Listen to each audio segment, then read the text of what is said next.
Welcome, companion, to this serene voyage through one of history's most enthralling dynasties. This evening, we are entering the sparkling ballrooms and dim passages of Imperial Russia, where the Romanov family governed for more than 3 centuries before their realm collapsed. Whether you're winding down for the evening or just looking for a bit of tranquility, I'm thankful you're joining me as we delve into this extraordinary tale together. Imagine strolling through the Winter Palace on a chilly St. Petersburg dawn in 1613. The atmosphere holds the aroma of beeswax candles and luxurious textiles, while attendants rush along marble corridors, readying for another day in the existence of Russia's latest reigning clan. This is where our narrative starts, not with epic conflicts or political schemes, but with the subtle instances that formed an empire. Mikhail Romanov was scarcely 16 when the crown was set on his head, and if you could have witnessed him that morning, you might have pondered how this timid, nearly hesitant youth would emerge as the originator of Russia's most lasting dynasty. He positioned himself in front of an elaborate mirror in his personal quarters, observing as aides modified the weighty ritual garments that appeared to overwhelm his slim build. The heaviness of the crown was insignificant next to the burden of anticipation that rested on his shoulders. His mother, Marta, had resisted his enthronement with the intense guardianship of a woman who had witnessed excessive political chaos. She comprehended what the remainder of Russia was only starting to realize. The era of troubles had left the nation fatigued, fragmented, and yearning for steadiness. Overseas forces had seized Moscow, impostors had asserted the throne, and aristocratic clans had ripped each other apart in their craving for dominance. The Romanov name symbolized optimism for a fresh start, but optimism is a delicate matter when you're 17 years old, and the destiny of millions lies in your grasp.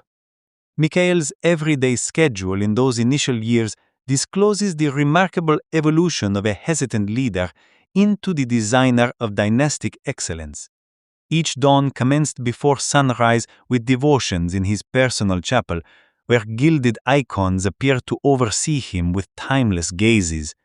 The youthful Tsar would kneel on the chilly stone surface, his exhalation apparent in the winter chill, requesting direction from saints who had safeguarded Russia through ages of incursion and turmoil. Following devotions arrived the endless flow of boyars, traders, and overseas envoys who packed his reception areas. Mikhail had mastered interpreting expressions as meticulously as he examined official papers, realizing that endurance in the Russian court demanded differentiating between authentic devotion and expedient fidelity. The individuals who bowed to him each dawn stood for lineages whose destinies had ascended and descended with prior dynasties, and their ornate politeness scarcely hid the scheming intellects that evaluated every sovereign choice for possible gain. The palace kitchens amid Mikhail's hall were a realm in themselves, where numerous chefs readied dishes that fulfilled both nourishment and diplomacy. Morning break could feature fresh loaves from the palace ovens, honey from abbey beehives, and unusual fruits that had journeyed thousands of kilometers via trade paths linking Russia to far-off regions. But even these basic delights bore political significance, as the selection of which traders provided the royal dining could uplift clans or ruin rivals. Mikhail's afternoons were dedicated to council sessions that extended for hours in rooms adorned with maps displaying the immense lands that formed his realm. These weren't theoretical political debates, but pressing dialogues about actual issues impacting genuine individuals. Updates came every day from regional overseers, detailing everything from Cossack assaults along the southern frontiers to harvest shortfalls that endangered winter endurance in northern hamlets. The youthful Tsar would bend over intricate maps, following boundaries with his digit, while counselors explained the intricate ties between various ethnic clusters, faith groups, and financial concerns that rendered ruling Russia such a complicated endeavor. Every decision spread outward via a web of connections that linked the palace to distant settlements where farmers had never encountered their sovereign, but whose existences hinged on his selections. Evenings in the palace disclosed the more personal facet of royal existence, where Mikhail could briefly put aside the load of governing to partake in activities that recalled he was still a youth, mastering an unattainable position.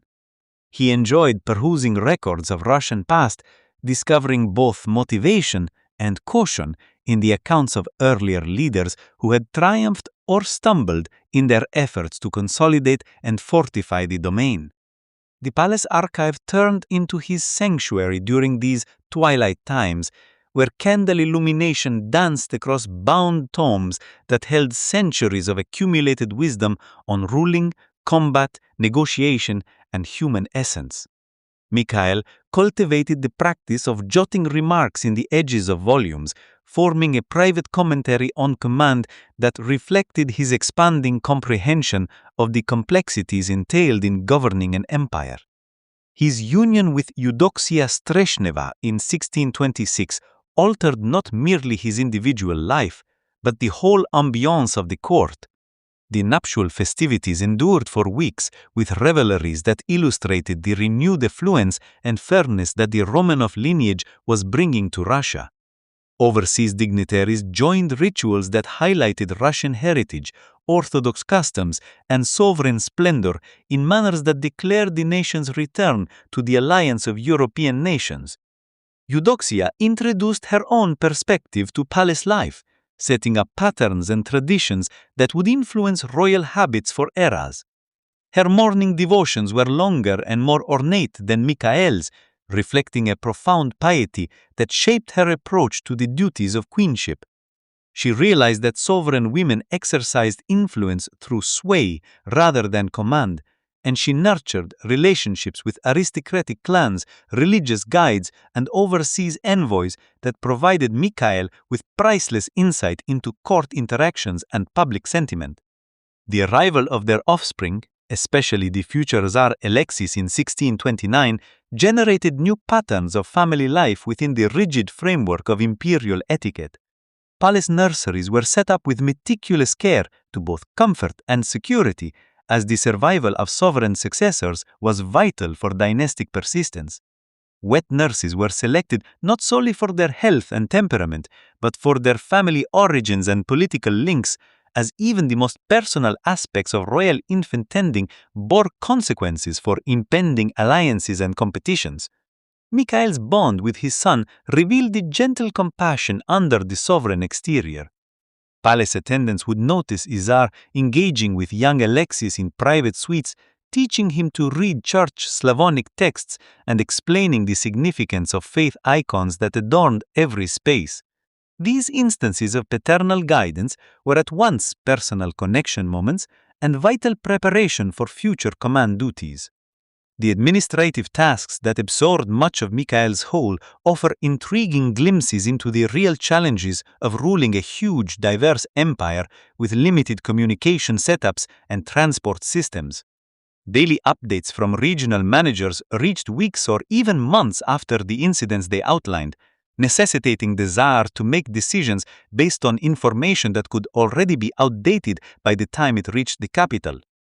Mikhail devised strategies for handling this administrative complexity that became models for subsequent leaders, setting up routine letter timetables with area overseers and forming uniform reporting methods that improved the flow of information between the capital and provinces. Faraway areas. These advancements appear ordinary, contrasted to the striking occurrences that chroniclers usually stress, but they signify the base on which sovereign authority truly operated. The palace ateliers amid Michael's rule hummed with action as artisans crafted the tangible emblems of royal command that bolstered the lineage's validity. Goldsmiths shaped ornate crowns and ritual items that would be shown during key state events, while fabric artisans produced the opulent cloths that set apart court attire from common garb. These creators weren't merely fashioning extravagance items, but instead generating the visual language through which sovereign authority conveyed with subjects who might never encounter their leader personally. Michael's twilight repasts frequently encompassed dialogues with academics, friars, and overseas guests who delivered updates and viewpoints from outside the palace barriers. These casual talks furnished him with glimpses into how sovereign strategies were being accepted across the empire, and aided him comprehend the wider flows of faith, cultural, and financial shifts that were altering Russian community. The shift from daylight to darkness in the Winter Palace disclosed the meticulous protection setups that shielded the royal clan while preserving the approachability that Russian customs required of their leaders. Sentinels traversed passages in designs that had been honed over eras, while attendants finished their everyday duties according to timetables that equilibrated productivity with the ritual demands of sovereign etiquette.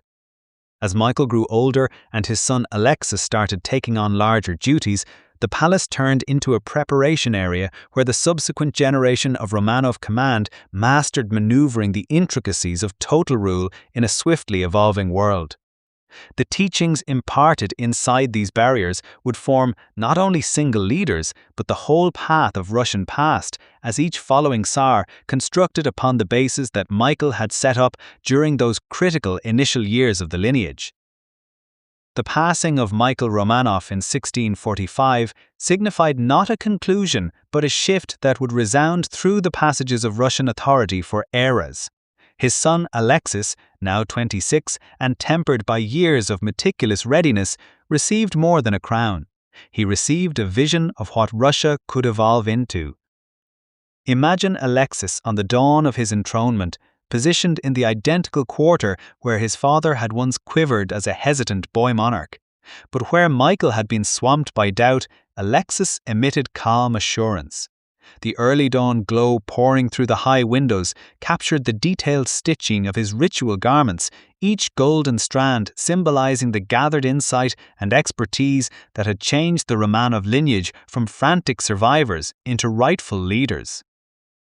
The enthronement ritual itself disclosed how deeply the sovereign court had advanced under Michael's direction. Where his father's crowning had been a rushed event, performed amid national emergency, Alexis's ascension proceeded with ornate accuracy that illustrated Russia's revived vigor and affluence. Overseas envoys packed the cathedral, their attendance evidence to the diplomatic ties that had reinstated Russia's standing among European nations. Alexis had devoted his adolescence watching every facet of his father's everyday pattern, soaking up teachings about command that extended far past the official training supplied by instructors and counselors. He realized that governing Russia demanded more than dispatching orders from the throne chamber. It required a close awareness of the patterns and ties that linked the palace to the farthest edges of the empire. His initial months as Tsar set up models that would characterize his whole rule. Each day started with prolonged devotions in the palace chapel, where Alexis would devote almost an hour in reflection before confronting the obstacles of sovereign management. These dawn spiritual practices weren't simply ritual duties, but vital readiness for the ethical and pious demands of total rule over millions of subjects. The chapel where Alexis worshipped each dawn had been refurbished during his father's rule, its barriers now overlaid with icons that narrated the tale of Russian orthodoxy's victory over ages of overseas control and inner discord. The familiar visages of saints appeared to provide direction as the youthful Tsar knelt before the altar, requesting insight for choices that would impact eras yet to come. Following devotions came morning meal in the personal royal suites, where Alexis preserved the casual family setting that his parents had created despite the increasing formality of court etiquette. Palace attendants observed how the new Tsar demanded dining with his spouse and offspring whenever feasible, realizing that these instances of household regularity supplied vital equilibrium to the seclusion that encircled sovereign authority.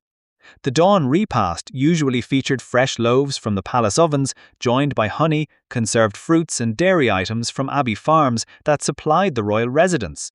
These apparently basic foods symbolized intricate webs of economic and faith ties that linked the throne to orthodox groups across the empire. Alexis realized that bolstering monastic farming wasn't merely about nourishing the royal clan, but about fortifying the pious establishments that supplied moral command for Romanov governance. The shift from family morning meal to official obligations necessitated Alexis to change from spouse and parent into the personification of sovereign command. Palace aides would help him alter from cozy dawn attire into the ornate garments that signified his public showings, each piece meticulously chosen to transmit suitable messages about royal authority and approachability. The throne chamber where Alexis conducted court had been reimagined to reflect the lineage's expanding confidence and refinement. Opulent hangings illustrated scenes from Russian past, while meticulously placed furnishings created spaces for different kinds of meetings with differing degrees of formality.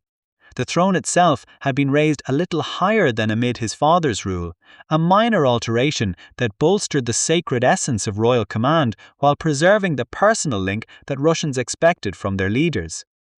Dawn meetings disclosed the remarkable variety of people and issues that required sovereign focus.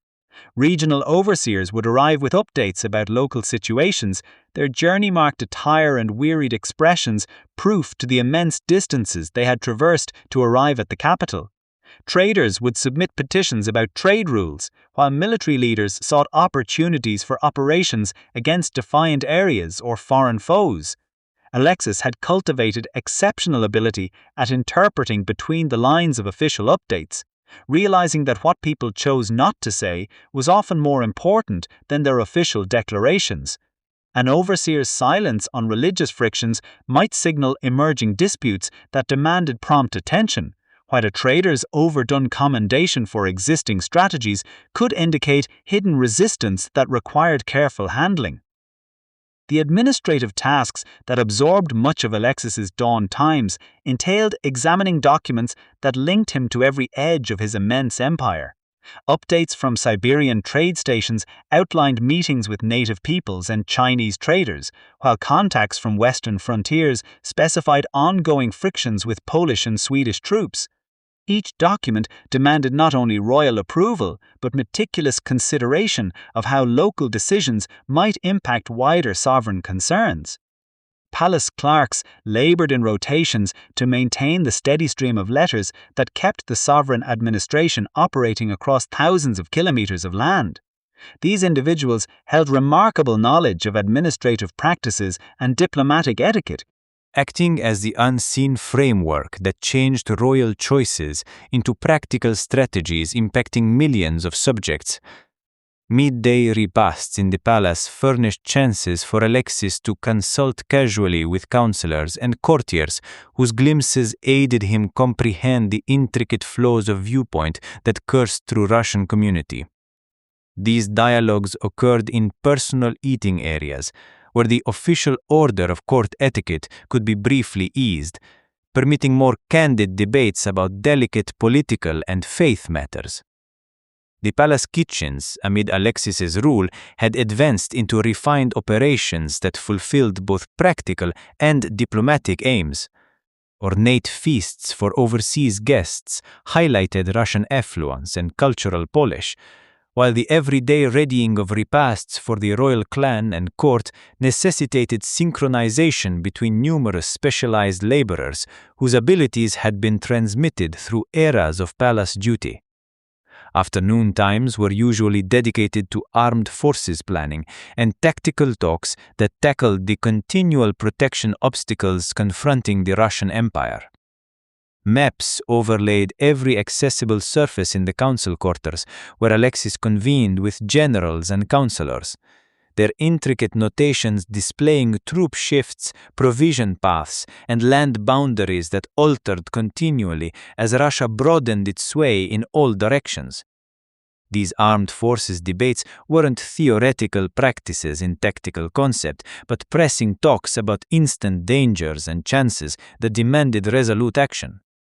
Cossack rebellions in the south necessitated differing replies than Swedish assaults in the north, while the continuing growth into Siberia generated unique obstacles that had no example in European combat. Alexis showed remarkable capacity to equilibrate rival armed forces' priorities with restricted assets, realizing that sovereign growth had to be meticulously synchronized with diplomatic efforts that averted too many concurrent disputes. His method to combat mirrored teachings acquired from his father's rule when excessive extension had almost ruined the lineage before it could set up firm bases. The palace barns amid this era sheltered hundreds of horses that fulfilled not merely transport requirements, but vital communication webs linking the capital to faraway areas. Royal couriers left every day, bearing commands and letters that preserved sovereign control over regions divided by weeks or months of tough journey. Evening patterns in the palace disclosed the more individual facets of Alexis's temperament, as he dedicated time to family ties and intellectual activities that equilibrated the demanding duties of sovereign rule. His personal archive had expanded considerably since his father's passing, mirroring his concerns in past, divinity, and the arising scientific notions that were altering European thinking. These twilight times frequently encompassed musical shows and literary debates that drew academics and creators from across the empire. Alexis realized that cultural support wasn't merely individual extravagance, but vital state artistry that illustrated Russian refinement to overseas watchers while promoting domestic invention that fortified national character. The palace ateliers persisted their creation of ritual items and extravagance goods that bolstered the visual emblems of sovereign command. But under Alexis's support, these artisans also commenced testing with fresh methods and designs that mirrored Russia's expanding interaction with Western European artistic customs. As darkness descended over St. Petersburg, the palace changed into a calmer but no less dynamic hub of sovereign management. Night sentinels preserved protection while permitting the personal gatherings and secret talks that tackled the most delicate facets of Russian state artistry. These nighttime times frequently demonstrated essential for handling emergencies that demanded prompt focus despite the tardy hour. The sleeping quarters where Alexis and his clan rested were crafted not merely for ease and protection, but as emblems of the household firmness that the Romanov lineage had delivered to Russia after decades of disorder and doubt. The tranquil slumber of the royal clan symbolized the wider tranquility that effective ruling had reinstated to the empire. But even in slumber, the duties of governance persisted to form royal existence, as pressing messages could reach at any time, demanding prompt sovereign focus. Palace etiquette had been set up to decide which crises warranted arousing the Tsar and which could delay until dawn, mirroring the continual equilibrium between approachability and command that characterized effective royal command. Sovereign command. The patterns of palace existence amid Alexis's rule mirrored a meticulous equilibrium between novelty and custom that would characterize the Romanov method to modernization for eras. Each dawn brought fresh obstacles that examined the youthful Tsar's capacity to maneuver between rival pressures from conservative boyars who dreaded alteration and forward-thinking counselors who pressed swift embrace of Western methods. Alexis had received from his father a profound regard for the subtle craft of concession, realizing that triumphant reform demanded endurance and strategic timing rather than striking declarations. In the council quarters, where he convened with his counselors each dawn, maps of European realms rested beside traditional Russian records, representing the dual legacy that shaped his vision for the empire's future. The alteration of Russian armed forces structure under Alexis signified perhaps his most notable addition to the lineage's long-term endurance. Where earlier leaders had depended mainly on irregular militia troops and overseas hired soldiers, Alexis commenced the methodical advancement of professional armed forces units instructed in contemporary European strategies while preserving the fierce combat essence that had always marked Russian fighters. Dawn examinations of armed forces updates disclosed the remarkable range of this alteration. Training sites set up across the empire were generating soldiers who could handle both traditional Russian arms and the newer guns that were transforming European combat. Officers trained in Moscow academies brought technical knowledge that supplemented the combat field expertise of seasoned leaders who had mastered their artistry during the era of troubles. The palace arsenal amid this era became a captivating mix of ancient and modern, where old ritual arms were displayed beside the latest armed forces novelties brought from Germany and the Netherlands. Alexis would dedicate time each week inspecting these arms personally, realizing that a leader's awareness of armed forces technology was vital for rendering informed strategic choices. Palace life amid the afternoon times often focused around the ornate rituals that bolstered the sacred essence of sovereign command while accommodating the practical needs of modern management. Overseas envoys arriving for meetings would first watch traditional Orthodox rites that stressed Russia's unique faith character, then join in diplomatic debates that illustrated the empire's expanding refinement in European matters. These diplomatic meetings necessitated Alexis to excel in multiple roles at once, presenting as both the successor to ancient Russian customs and a modern European sovereign capable of negotiating intricate global pacts. Palace translators worked closely with the Tsar to ensure that nuanced diplomatic wording was correctly understood and responded to, as misinterpretations could spark disputes that might engage multiple realms. The palace feasts hosted for overseas guests highlighted the remarkable development of Russian court heritage under Alexis's direction. Traditional Russian meals were readied beside French and Italian treats, while musical shows and literary debates provided a refined backdrop for diplomatic engagement. Shows presented both Orthodox choral costumes and Western instrumental works. These cultural blend occasions illustrated Russia's capacity to adopt overseas impacts without forsaking its unique character. Personal family suppers furnished vital offset to the official public rituals that absorbed much of the royal timetable. Alexis demanded preserving routine repast times with his spouse and offspring, realizing that these instances of household regularity were essential for maintaining his mental balance amid the continual pressures of sovereign rule. The royal offspring amid this era obtained schooling that mirrored their father's vision of Russia's future position in European matters. Instructors encompassed both Orthodox friars, who instructed traditional faith and cultural topics, and overseas academics, who supplied training in languages, sciences, and diplomatic etiquette that would be vital for future command duties. Palace grounds set up amid Alexis's rule became outdoor learning spaces where the royal clan could flee the official ambience of state chambers while maintaining the protection essential for sovereign safeguarding. These meticulously crafted landscapes included both conventional Russian flora and unusual varieties that illustrated the empire's broadening commerce links with remote regions. The managerial advancements introduced amid this era altered the everyday functions of sovereign governance in manners that would impact Russian officialdom for ages. Uniform methods for managing letters, overseeing regional updates, and synchronizing armed forces actions generated productivity improvements that permitted the central authority to preserve efficient oversight over progressively extensive lands. Palace archives grew substantially under Alexis's support, gathering not merely pious writings and past records, but also practical guides, scholarly works, and overseas books that mirror the Tsar's dedication to acquiring from global progress. These assemblages fulfilled both individual mental curiosities and real ruling necessities.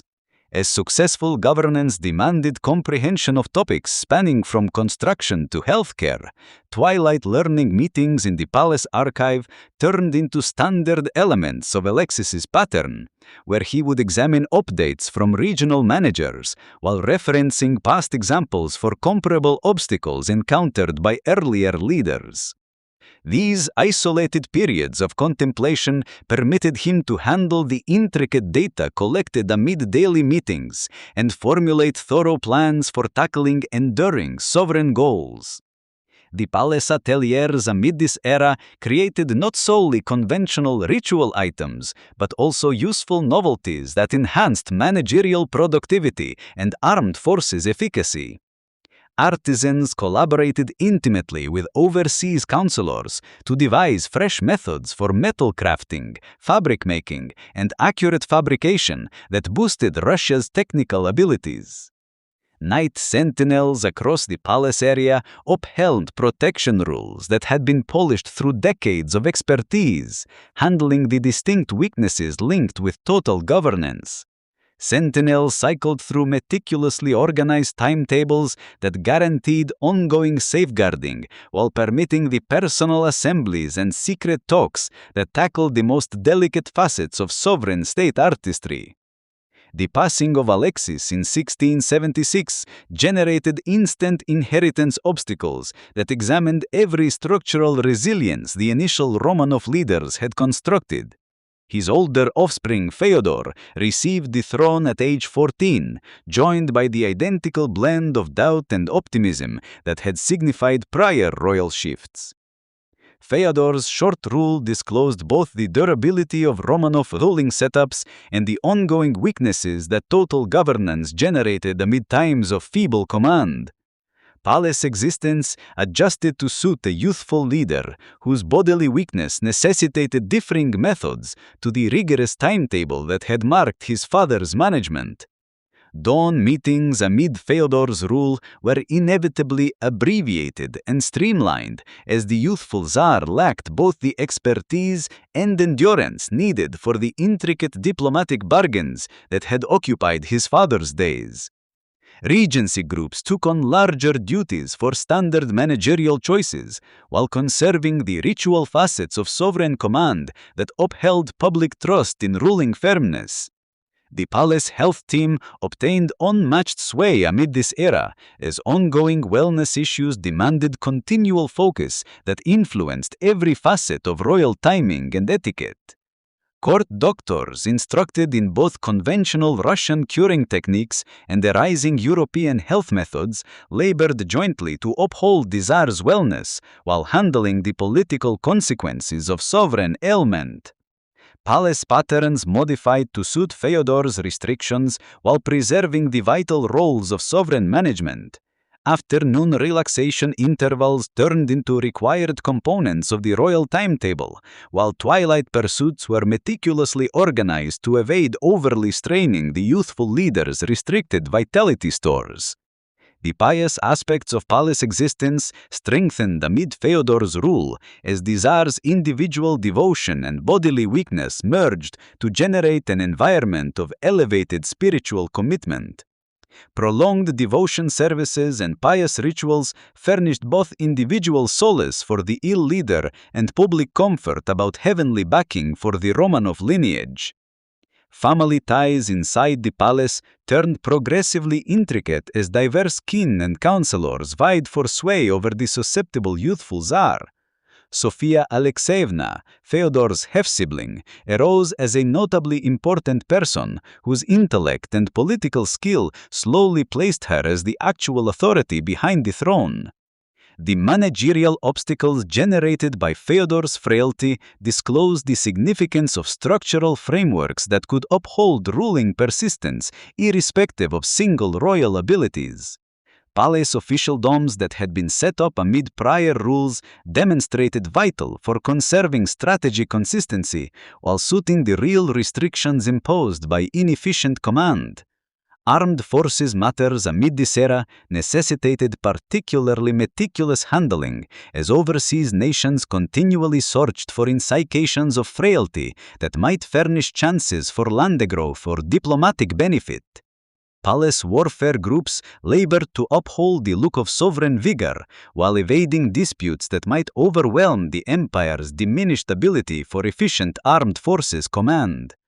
The short duration of Theodore's rule generated unique stresses concerning inheritance preparation, as the lack of direct successors posed questions about lineage persistence that had mostly been settled amid prior eras. Palace debates about potential inheritors turned progressively pressing as the youthful Tsar's wellness persisted to worsen. The passing of Theodore in 1682 triggered the most grave inheritance emergency the Romanov lineage had yet encountered, as rival assertions from various family lines threatened to renew the political disorder that had almost ruined Russia before Mikhail's enthronement. The palace turned into the hub of fierce bargains between diverse groups aiming to control the sovereign inheritance. The ultimate settlement of this emergency via the unmatched setup of joint Tsars, Ivan V and Peter I, reflected both the adaptability of Romanov structural frameworks and the persisting obstacles inherent in total governance amid times of doubtful command. Palace existence adjusted once more to suit shared command while conserving the vital components of sovereign persistence.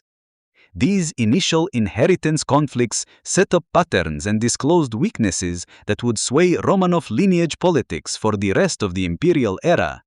The teachings acquired amid these turbulent years about the tie between individual governance and structural firmness would demonstrate essential as the lineage confronted even larger challenges in the ages ahead. The palace ateliers, archives, and managerial offices that had been advanced amid the rules of Michael, Alexis, and Fedor furnished the structural base that permitted the Romanov lineage to endure these initial emergencies while upholding efficient ruling over the huge Russian Empire. The subtle everyday patterns set up in these palace quarters would persist to form sovereign management long after the single leaders who generated them had transitioned into past. Past, the rise of Peter I as the leading leader signified a groundbreaking alteration that would resound through every edge of the Russian Empire. Imagine a 17-year-old colossus of a man marching through the palace passages at sunrise, his steps so powerful that attendants could detect him nearing from 3 chambers distant. Where prior Tsars had proceeded with ritual poise, Peter surged through his everyday pattern with a vitality that appeared to invigorate everyone nearby. His dawn customs shattered ages of sovereign custom in ways that astonished conservative courtiers and excited forward-thinking watchers.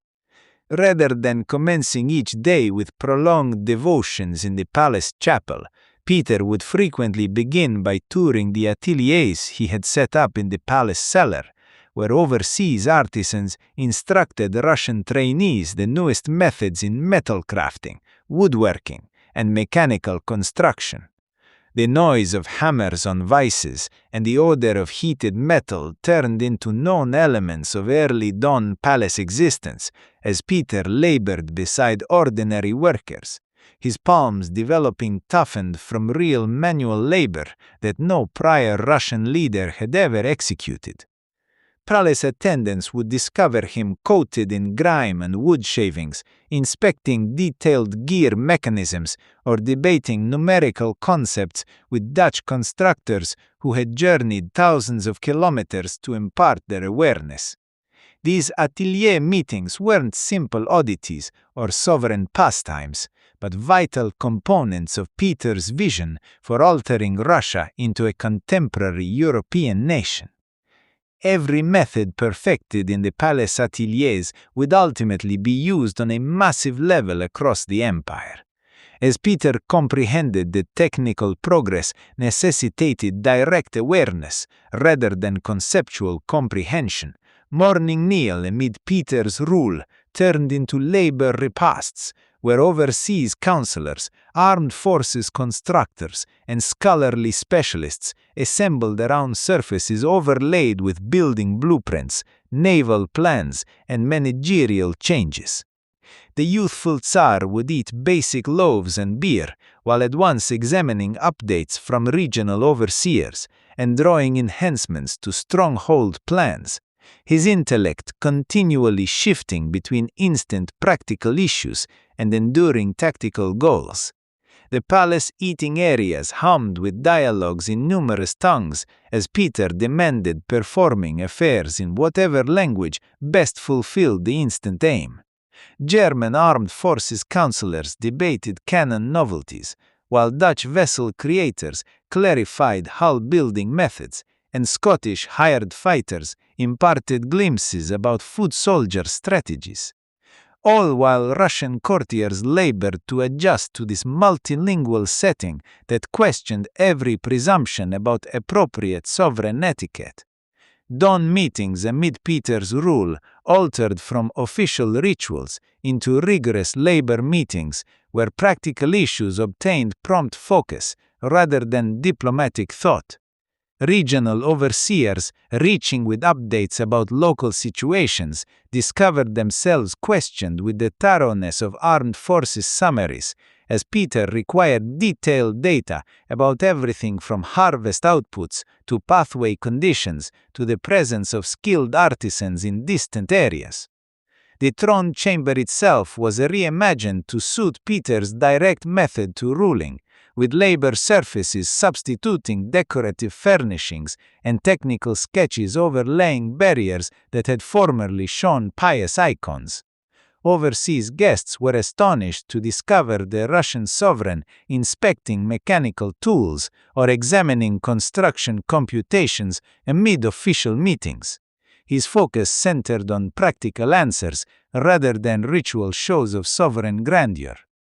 Palace clerks labored extra hours to record the surge of novelties and changes that flowed from Peter's uneasy intellect, their meticulous script noting everything from fresh armed forces rules to intricate details for industrial gear. These managerial records disclose the remarkable range of alteration that Peter imagined for his empire, including not merely ruling methods, but basic shifts in how Russians tackle labor, schooling, and social ties. The afternoon times brought armed forces instruction meetings that Peter led personally in palace yards, where he practiced beside ordinary troops to comprehend directly the practical obstacles of applying fresh tactical novelties. Palace sentinels, used to ritual duties, discovered themselves acquiring European armed forces arrangements, while their Tsar adjusted their stance and clarified the numerical concepts underlying efficient cannon placement. These instruction meetings stretched past armed forces uses to encompass civilian abilities that Peter deemed vital for national advancement. Palace attendants were instructed basic reading and numeric computations, while artisans obtained training in technical sketching and accurate gauging methods that would enhance the caliber of their labor and allow more refined fabrication processes. Palace kitchens amid this era adjusted to fulfill not merely the royal clan, but the expanding group of overseas specialists who resided and labored inside the sovereign area. Chefs acquired preparing meals from across Europe while preserving Russian cooking customs, generating blend selections that mirrored the cultural merging Peter was advancing across his empire. Twilight repasts turned into international seminars where notions streamed as liberally as wine, with Peter promoting disputes between delegates of various national customs and professional fields.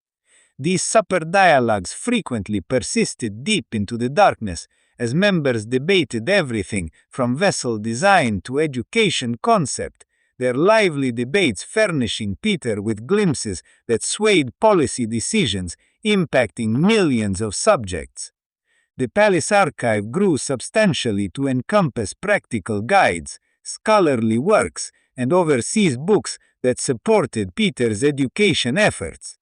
Twilight learning meetings discovered that Tsar poring over navigation maps and construction writings, his edge remarks disclosing an intellect that tackled acquiring with the same intensity he brought to physical labor and armed forces instruction. Palace ateliers functioned around the clock to produce the tools, arms, and gear needed for Peter's bold modernization initiatives.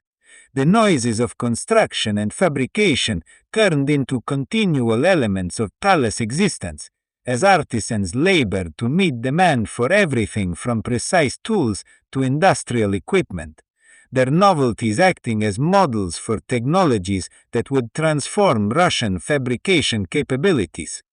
Night sentinels amid Peter's rule maintained protection while suiting the irregular timetables that stemmed from his limitless vitality and global focus.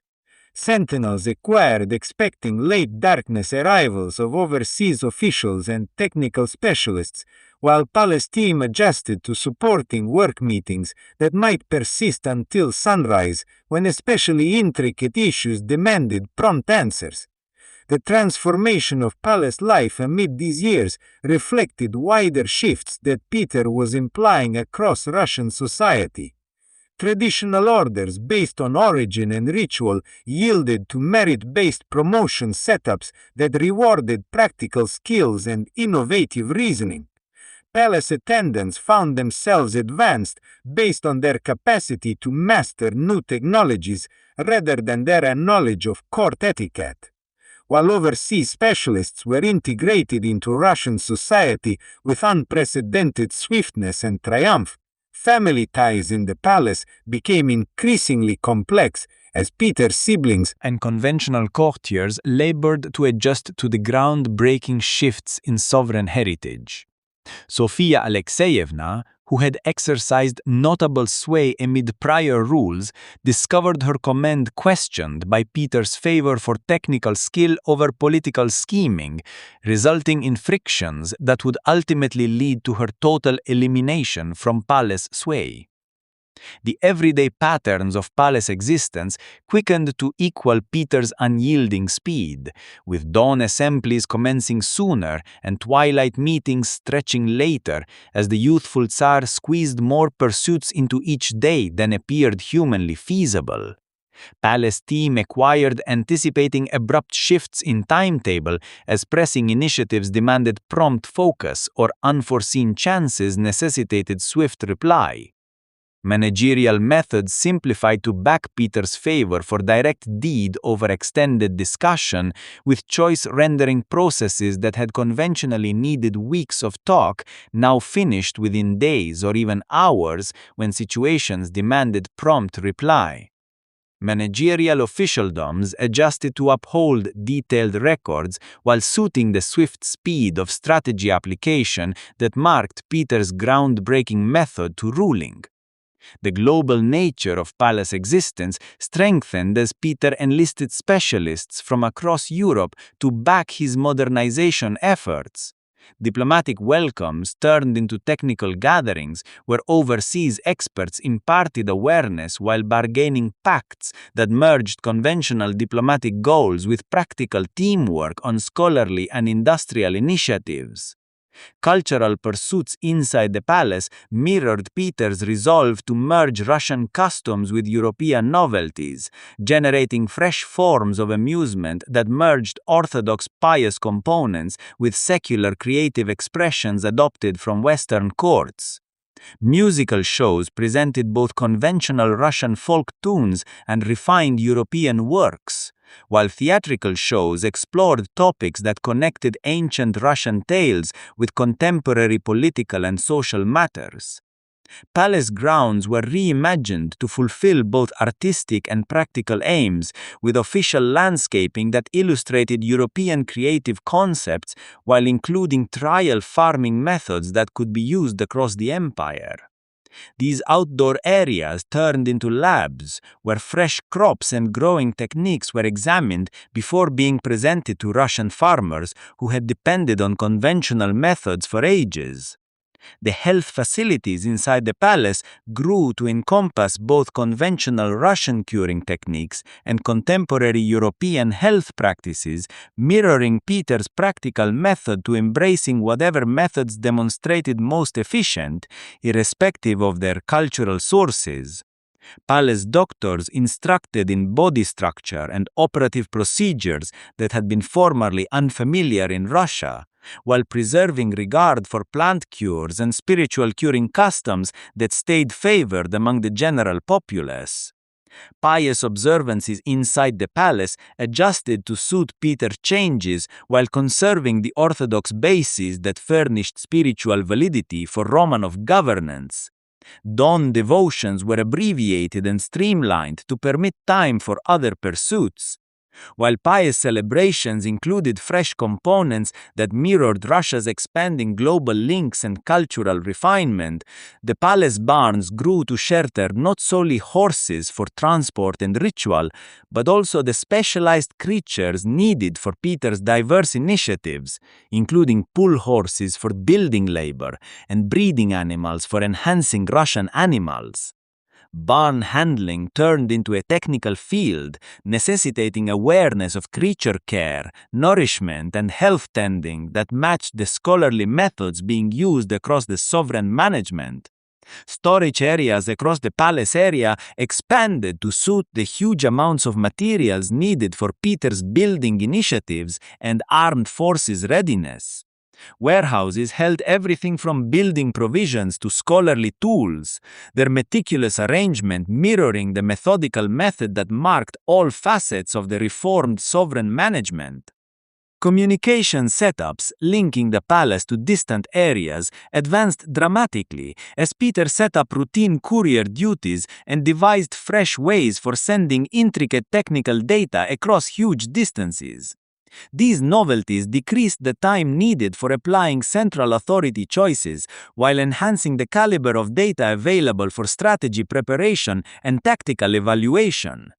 The alteration of palace existence amid Peter's initial rule set up models that would sway Russian sovereign heritage for the rest of the Romanov lineage. The merging of practical labor with ritual command, the stress on technical schooling beside conventional acquiring, and the methodical embrace of overseas novelties while conserving Russian character generated a model for modernization that equilibrated groundbreaking shift with structural persistence. As Peter's rule advanced and his vision for Russia's alteration turned progressively bold, palace existence would persist developing to back initiatives that would amaze the world and set up Russia as a major European nation. The youthful Tsar, who had astonished conservative courtiers by laboring with his palms in palace ateliers, was readying to astonish the world by constructing a fresh capital metropolis from nothing, generating a contemporary fleet from naught, and altering an isolated medieval realm into an empire that would demand regard from the most refined courts of Europe. The revolution that commenced in the palace ateliers would soon stretch to every edge of the huge Russian areas, advanced by the unlimited vitality and visionary resolve of a leader who declined to accept restrictions that had limited his forebears for ages. The building of St. Petersburg started in 1703 with a vision so daring that even Peter's nearest counselors doubted his reason. Imagine positioned in the swampy wasteland of the Neva Delta on a mist-covered dawn, observing thousands of laborers arrive with nothing but basic instruments and a sovereign order to construct a metropolis where none had ever been. The dawn fog adhered to the marshy soil as Peter himself trudged through knee-high sludge, motioning eagerly at empty areas where he imagined magnificent palaces and wide streets that would compete with anything in Europe. The everyday pattern of constructing this unattainable metropolis commenced before sunrise, when Peter would appear from his basic timber hut wearing the identical coarse labor attire as his workers. Palace existence, as it had been known for eras, briefly stopped to be as the Tsar existed like an ordinary supervisor, sharing repasts of dark loaves and salted seafood while drawing building blueprints by candle glow. The noise of axes cutting into wood and shovels grating against iced soil turned into the new melody of sovereign authority, substituting the soft hymns and ritual chimes that had signified prior royal dawns. Peter's breakfast amid these initial building years consisted of whatever nourishment could be readied over open blazes in the labor sites, eaten while positioned knee-high and building remnants, as he clarified construction concepts to confused Russian farmers who had never seen anything. Structures overlooking building locations, where Italian architects debated Baroque plan concepts, while Swedish armed forces constructors clarified stronghold building methods. All while Peter equilibrated on timber boards 40 feet above the swampy soil. Palace etiquette adjusted to suit building timetables that functioned irrespective of climate, period, or conventional court rituals. Sovereign meetings were led in partially completed structures, where the odor of fresh cement blended with diplomatic sense as overseas envoys navigated their path across building locations to convene with a Tsar whose palms were eternally marked with builder's chalk and carpenter's adhesive. The everyday obstacles of generating a metropolis from naught necessitated Peter to excel in abilities that no prior Russian leader had ever required. Dawn examinations encompass detailed inspections of brick caliber, wood aging, and base drainage. As Peter acquired distinguishing between skilled artistry and poor labor that could weaken whole structures, his dialogues with expert builders turned into technical debates about soil makeup, structural construction, and building ratios that would have been unfathomable to his forebears. Midday meal amid the building era was provided on improvised surfaces encircled by the managed disorder of urban advancement, where Peter would examine advancement updates while at once drawing enhancements to road arrangements and structure plans. The continual noise of pounding, sawing, and calling generated a labor setting that resembled no similarity to the calm poise of conventional palace existence, yet somehow boosted Peter's capacity to reason clearly about intricate supply issues. The global nature of St. Petersburg's building brought jointly artisans from across Europe, generating a multilingual labor setting where interaction necessitated continual interpretation between Russian, German, Dutch, Italian, and Swedish tongues. Peter acted as translator and organizer, his expanding fluency in multiple tongues allowing him to connect cultural gaps while preserving emphasis on practical building goals. Afternoon labor meetings discovered Peter ascending through partly finished structures, inspecting everything from window setups to roof building methods with the thoroughness of a professional examiner. His comprehension of building details advanced daily as he acquired from expert artisans who instructed him to assess structural soundness, artistic ratios, and practical utility with progressively refined judgment. The palace ateliers that had been set up in Moscow were recreated in temporary structures across the building location, where specialized artisans created the ornamental components and accurate parts needed for Peter's building vision. These ateliers functioned in conditions that would have appalled conventional court authorities, with precious materials stored in windy sheds and delicate labor executed despite continual disruption from building pursuits. Twilight repasts amid the building era were communal matters shared with workers from dozens of diverse nations, their lively dialogues furnishing Peter with glimpses into building methods and cultural methods that swayed his developing vision for the fresh capital. These casual eating meetings frequently persisted deep into the darkness as members debated everything from urban preparation to global commerce, their collective skill aiding Peter comprehend the intricate ties between architecture, trade, and political authority.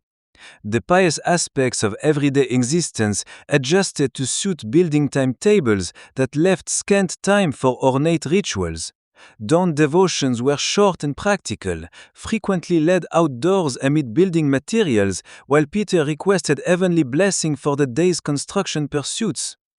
Orthodox clergy acquired ministering to workers who labored in hazardous conditions, furnishing spiritual solace while adjusting conventional rites to the realities of massive building initiatives.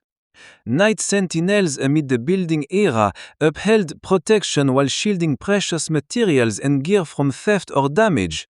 Sentinels patrolled between piles of brought marble and accurate instruments, the alertness vital for preserving building timetables that hinged on irreplaceable materials transported vast distances at huge cost.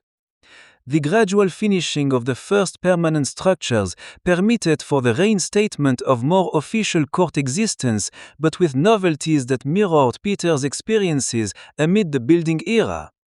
Palace patterns included routine location examinations and building gatherings into ritual timetables, generating fresh customs that merged sovereign poise with direct engagement in practical ruling. Family ties inside the emerging palace area were formed by the shared expertise of generating something unmatched in Russian past.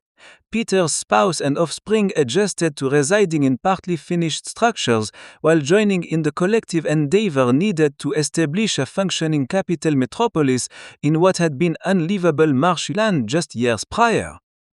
The finishing of the Winter Palace in 1711 signified the start of a fresh era in Russian sovereign existence, where European architectural grandeur was merged with the practical novelties that Peter had advanced amid the building era. Palace existence advanced to suit both conventional ritual demands and the persisting requirements of ruling an empire that was at once broadening its areas and modernizing its internal setups. Dawn patterns in the finished Winter Palace kept components of the building era's casualness while reinstating suitable sovereign poise. Peter's daily timetable started with technical talks that tackled everything from naval building to industrial advancement. His dialogues with counselors mirroring the thorough comprehension of practical ruling that he had obtained through direct engagement in constructing his fresh capital.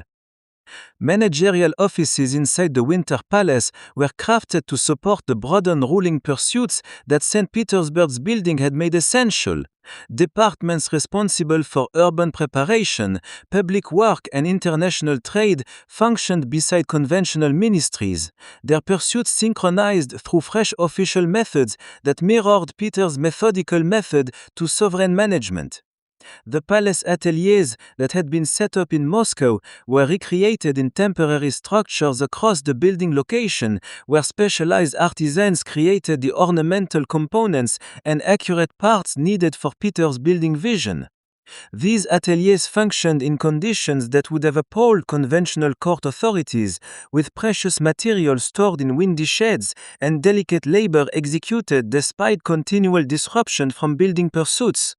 Cultural pursuits inside the Winter Palace reflected the international nature that St. Petersburg's building had brought to Russian court existence. Musical shows presented compositions from across Europe, while theatrical shows explored themes that celebrated both Russian customs and contemporary accomplishments in architecture, construction, and armed forces matters. Diplomatic welcomes in the finished palace provided chances to illustrate the triumph of Peter's modernizing efforts while preserving the ritual grandeur that impressed overseas guests.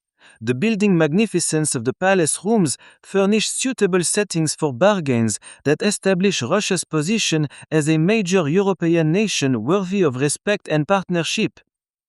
The daily patterns of palace existence in St. Petersburg established models that would influence Russian sovereign heritage throughout the remaining ages of Romanov governance. The merger of European refinement with Russian essence, the merging of practical ruling with ritual command, and the stress on innovation beside custom generated a unique sovereign style that reflected Peter's groundbreaking vision. Educational pursuits inside the palace grew to encompass technical instruction beside traditional academic topics, reflecting Peter's conviction that education must serve practical aims as well as cultural prestige. Peter's conviction that efficient command necessitated practical awareness as well as conceptual comprehension. The royal offspring and court authorities obtained training in mathematics, construction, and overseas tongues that readied them for the intricate obstacles of ruling an updating empire. Health facilities in the Winter Palace included both conventional Russian curing techniques and contemporary European health methods, furnishing health tending that mirrored the cultural merging that characterized all facets of Peter's changes. Palace doctors instructed in body structure and operative procedures while preserving regard for plant cures and spiritual curing customs that stayed significant to many Russians. The palace archives gathered technical guides and scholarly works beside past records and pious writings, generating research facilities that backed both ruling choice rendering and ongoing schooling efforts. These assemblages fulfilled scholars and authorities who required current data about everything from armed forces technology to farming novelty. Storage areas across the palace area were reorganized to back the various ruling and cultural pursuits that St. Petersburg's role as the fresh capital necessitated. Warehouses held everything from diplomatic presence to industrial models, their systematic arrangement mirroring the managerial productivity that Peter had advanced amid the building era. Communication setups linking the Winter Palace to other parts of the empire advanced dramatically as St. Petersburg's advancement generated fresh transport webs and managerial methods. Routine courier duties and uniform reporting setups decreased the time needed for applying central authority policies while enhancing the caliber of data available for tactical planning. The setting up of St. Petersburg as Russia's capital signified more than just the building of impressive structures and creation of efficient ruling setups. It represented the basic alteration of Russian community under Peter's command, illustrating that conventional restrictions could be surmounted through resolute endeavor, global teamwork, and methodical use of practical awareness. The palace existence that arose in St. Petersburg amid the early 18th century furnished the base for accomplishments that would amaze Europe and set up Russia as a major world nation. The everyday patterns set up inside the Winter Palace barriers mirrored Peter's vision of updated sovereign ruling that merged the finest components of European civilization with unique Russian essence and customs. As Peter's rule persisted and his changes stretched across Russian community, the palace would fulfill as both the emblem of sovereign command and a practical hub of ruling novelty. The dawn ateliers and twilight gatherings, the global diplomatic welcomes and technical preparation meetings, the ritual grandeur and direct problem resolving all turned into integral components of a fresh style of sovereign command that would sway Russian past for eras to come. The Tsar, who had personally handled hammers and saws amid St. Petersburg's building, had generated more than just a magnificent capital metropolis. He had set up fresh models of royal command that stressed practical accomplishment beside ritual poise, global teamwork joined with national honor, and inventive reasoning equilibrated with regard for valuable customs. The revolution that had commenced in palace ateliers had altered not only Russian authority but Russian community itself, generating bases for an empire that would demand regard throughout the world. The armed forces triumphs that followed St. Petersburg's finishing altered the palace from a building headquarters into the command hub of an expanding empire. Imagine Peter in his personal study at 4 in the dawn, bent over maps that extended across 3 surfaces, their edges held down with brass tools and half-vacant tea vessels. The candle glow danced across charts displaying the Baltic shoreline, where Swedish strongholds had stood for ages. Their locations now noted with red pigment, signifying Russian conquests that had appeared unattainable just decades prior. His dawn pattern amid the Great Northern War started with messages that reached throughout the darkness from leaders scattered across thousands of kilometers of active battle lines. Palace couriers would enter quietly into the study, leaving leather bags filled with updates that Peter would peruse by lamp glow, while making remarks in the edges with a goose feather that had become eternally marked with a red pigment. The odor of sealing wax and parchment occupied the early dawn atmosphere as he fashioned replies that would decide the shifts of whole armies. Morning meal amid these war years was eaten while examining intelligence updates about Swedish troop shifts and Danish naval pursuits. Peter had acquired eating swiftly with one palm while drawing tactical diagrams with the other, his intellect continually processing data about provisioned lines, climate conditions, and the spirit of forces operating in hostile area. Palace attendants would discover him encircled with crumbs and coffee marks, fully immersed in computations that equilibrated armed forces' goals against supply restrictions. The conflict chamber adjacent to Peter's study hummed with action as overseas armed forces counselors reached each dawn to join in tactical preparation meetings that merged European tactical awareness with Russian comprehension of local situations. German artillery specialists would explain the mathematics of cannon positioning, while Scottish foot soldier leaders imparted glimpses about instruction methods that could enhance the efficacy of Russian ground troops. These dawn gatherings disclosed the remarkable intricacy of synchronizing armed forces operations across the vast distances that marked Russian combat. Communications with field leaders needed weeks to journey between the capital and active fight zones, compelling Peter to anticipate issues and chances that might not become evident until long after his commands had been sent. Palace clerks labored in rotations to preserve correspondence with dozens of diverse leaders, their meticulous script recording everything from ammunition requests to casualty updates. The palace arsenal grew dramatically amid the war years to fulfill as both a storage area and a testing site for fresh arms technologies. Peter would dedicate time each dawn inspecting captured Swedish gear and comparing it to Russian-made arms, his expanding skill in armed forces construction allowing him to identify improvements that could furnish tactical benefits on future fight fields. Dawn inspections of the arsenal disclosed Peter's direct method to armed forces novelty, as he would personally examine the weight and balance of diverse arms while debating metal science and explosive makeup with expert artisans. These meetings frequently stretched well into the afternoon as Peter tested with alterations to existing plans and assessed models of entirely fresh arm setups. The global nature of the war endeavor brought together armed forces specialists from across Europe who had been enlisted to fulfill in Russian troops. Palace eating rooms accommodated officers from Prussia, Scotland, the Netherlands, and various German states, their lively debates amid repasts furnishing Peter with glimpses into diverse national methods to armed forces structure and tactical novelty. Midday meal amid the war years turned into labor meetings where fight field updates were analyzed and future operations prepared. Peter would spread maps across eating surfaces while eating simple repasts of loaves and meat. His focus centered on understanding the tactical consequences of recent triumphs and losses. These casual preparation meetings frequently generated decisions that impacted the deployment of whole armies. Thousands of troops and the spending of huge assets.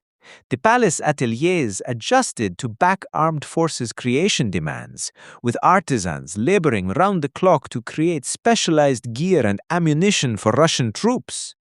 The noises of metal labor and woodworking occupied the palace area as creators generated everything from artillery items to operative tools, their novelties contributing to the technical superiority that gave Russian troops benefits over conventional European armies.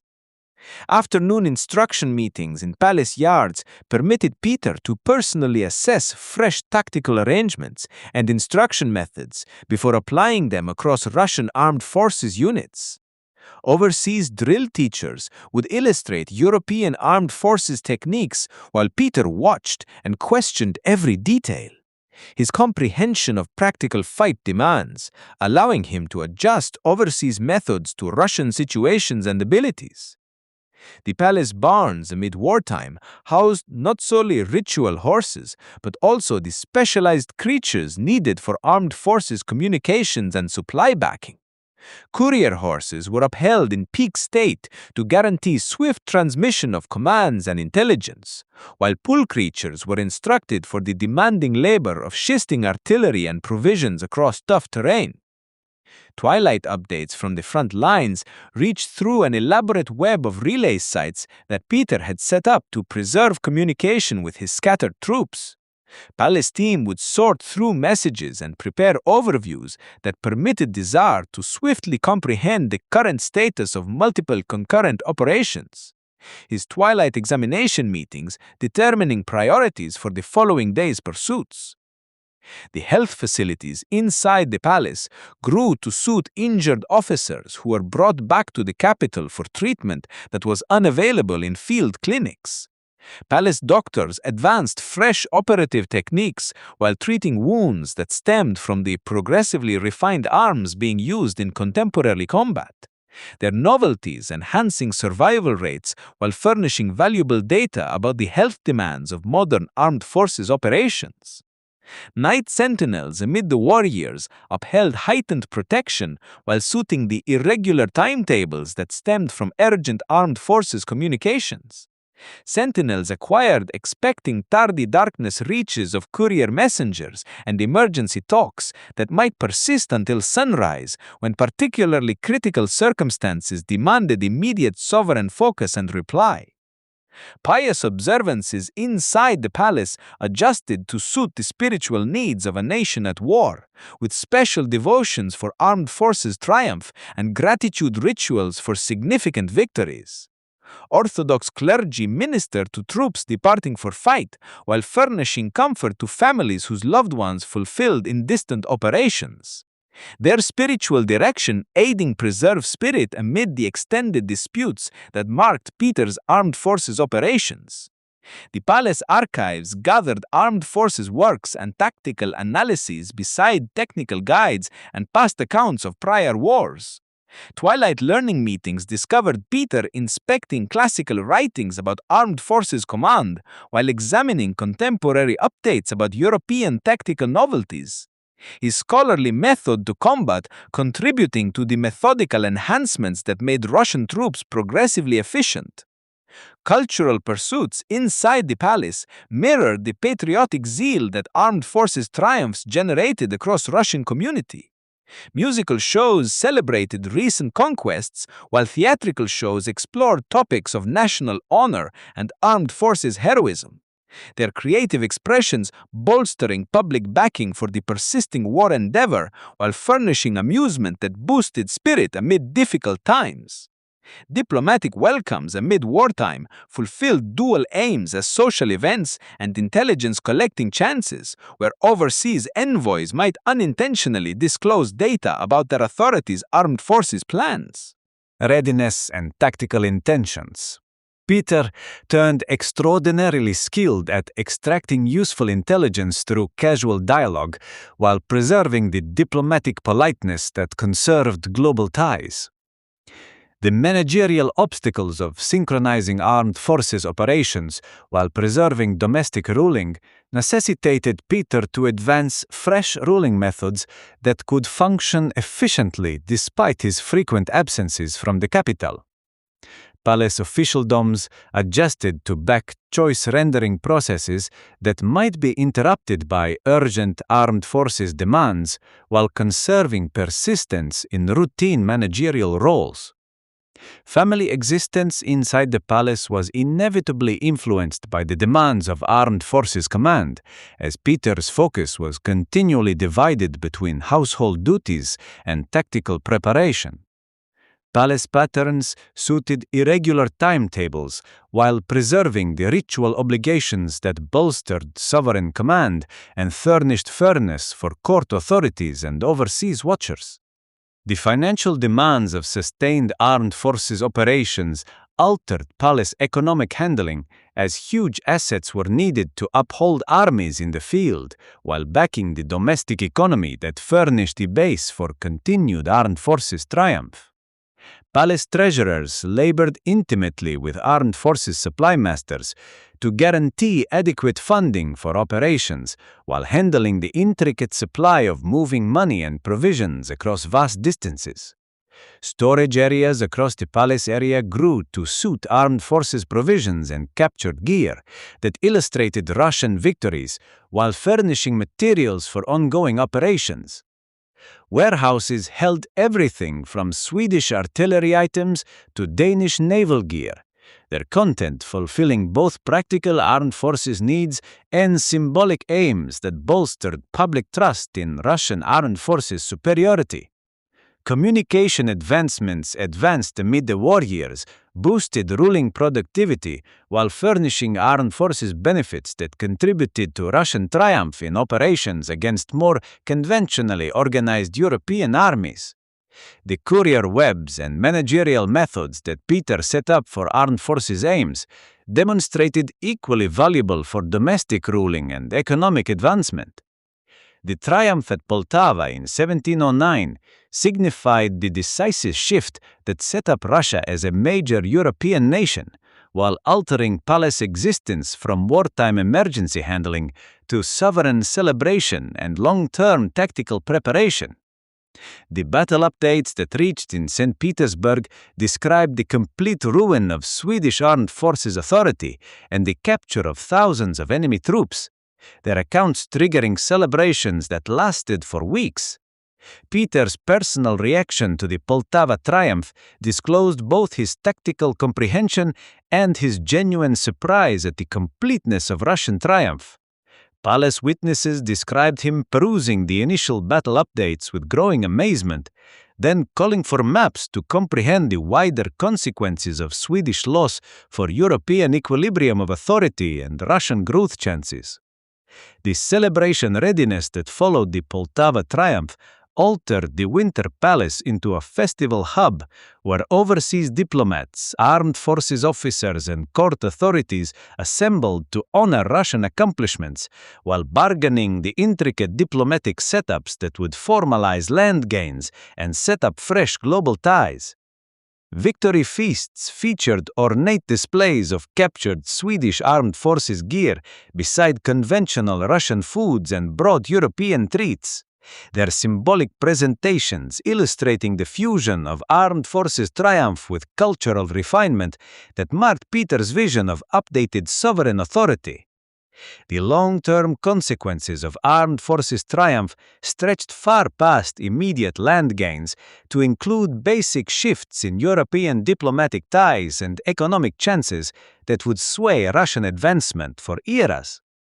Palace preparation meetings centered on consolidating armed forces accomplishments while setting up ruling setups that could efficiently manage newly obtained areas. The alteration of Russia from a peripheral realm into a major European empire necessitated Peter to advance fresh methods to global relations that equilibrated armed forces vigor with diplomatic refinement. Palace etiquette advanced to suit the enhanced status that armed forces triumph had brought to Russian sovereign command, while preserving the practical productivity that had enabled prior triumphs. As the Great Northern War persisted toward its eventual end with the Treaty of Nystad in 1721, Palace existence mirrored the growing assurance and global recognition that Russian armed forces' accomplishments had earned. The everyday pattern set up amid years of intense combat furnished basis for ruling an empire that had grown dramatically while updating its internal setups and global ties. The Tsar, who had personally prepared armed forces operations from his palace study, had generated more than just land growth and armed forces triumph. He had set up Russia's position among European great nations, while advancing ruling setups that could efficiently manage a vast, diverse empire spanning multiple continents and cultures. The dawn strategy meetings and twilight victory celebrations, the global diplomatic welcomes and domestic managerial novelties had all contributed to accomplishments that would sway world past for ages to come. The decades following the Great Northern War saw palace existence settle into patterns that equilibrated Peter's groundbreaking novelties with the ritual customs that gave validity to sovereign authority. Imagine the Winter Palace on a crisp February dawn in 1715, where the youthful Tsarevich Alexei proceeded through corridors that still resounded with the sounds of his father's unyielding action. The contrast between father and son turned apparent in every facet of their everyday patterns. As Alexei favored the calm reflection of pious writings over the mechanical sketches and armed forces messages that absorbed Peter's focus, dawn devotions in the palace chapel disclosed the growing friction between conventional Orthodox piety and Peter's westernizing changes. Alexei would kneel for extended intervals before ancient icons, his spiritual practices enduring far longer than his father considered essential or suitable. The young man's genuine devotion attracted conservative courtiers who saw in him a potential return to older Russian values, while Peter viewed his son's religious vigor as evidence of dangerous opposition to necessary updating. The palace dialogues between father and son turned progressively strained as Peter attempted to interest Alexei in the technical topics that he deemed vital for future command. The Tsar would reach at the family eating surface carrying building blueprints or artillery guides. His zeal for construction issues meeting only polite disinterest from a son whose intellect was occupied with theological queries and past records about ancient Russian saints.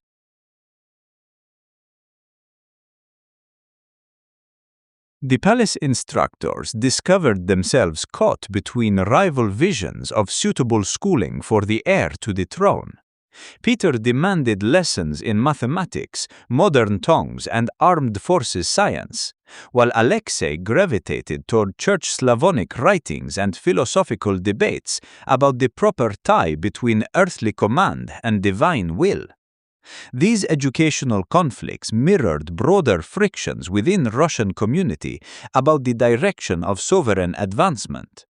Managerial gatherings amid this era disclosed Peter's growing irritation with what he perceived as his son's inability to grasp the practical demands of contemporary ruling. The Tsar would clarify intricate policies about armed forces recruitment or economic advancement, only to discover that Alexei was more concerned with the moral consequences of these policies than with their practical application and efficacy. Ateliers that had been centers of novelty amid the construction years gradually turned into sources of conflict as Peter attempted to interest his son in the mechanical abilities that he considered fundamental to effective command. Alexei would dutifully watch demonstrations of fresh technologies, but his obvious lack of zeal disappointed a father who had hoped to pass on his passion for direct problem-solving. Afternoon instruction meetings in palace yards highlighted the fundamental differences in temperament and ability between Peter and his heir.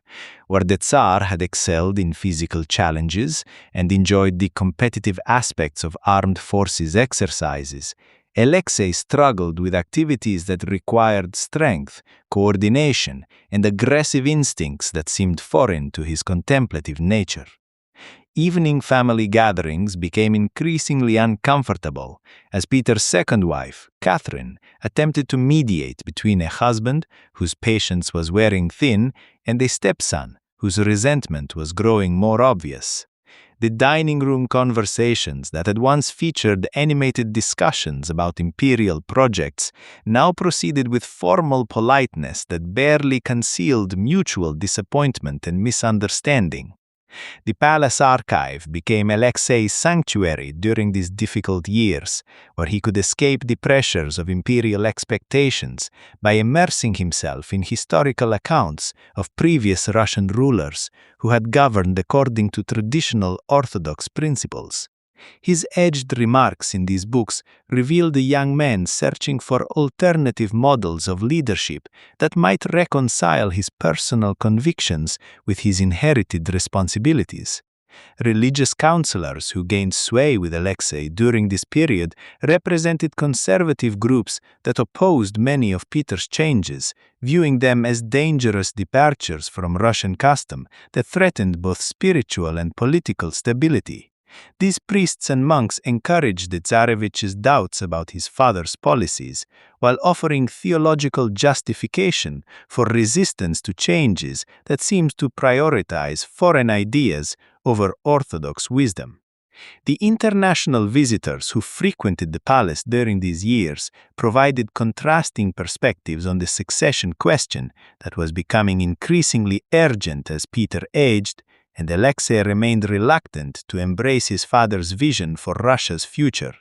Foreign diplomats reported home about the obvious tensions within the imperial family, their observations influencing European assessments of Russian political stability and long-term strategic reliability. Palace servants observed the daily interactions between father and son with growing concern, understanding that the unresolved conflicts between different approaches to imperial leadership could eventually threaten the stability that the Romanov dynasty had worked so hard to establish. The morning arguments and evening silences created an atmosphere of unease that affected everyone who lived and worked within the palace complex.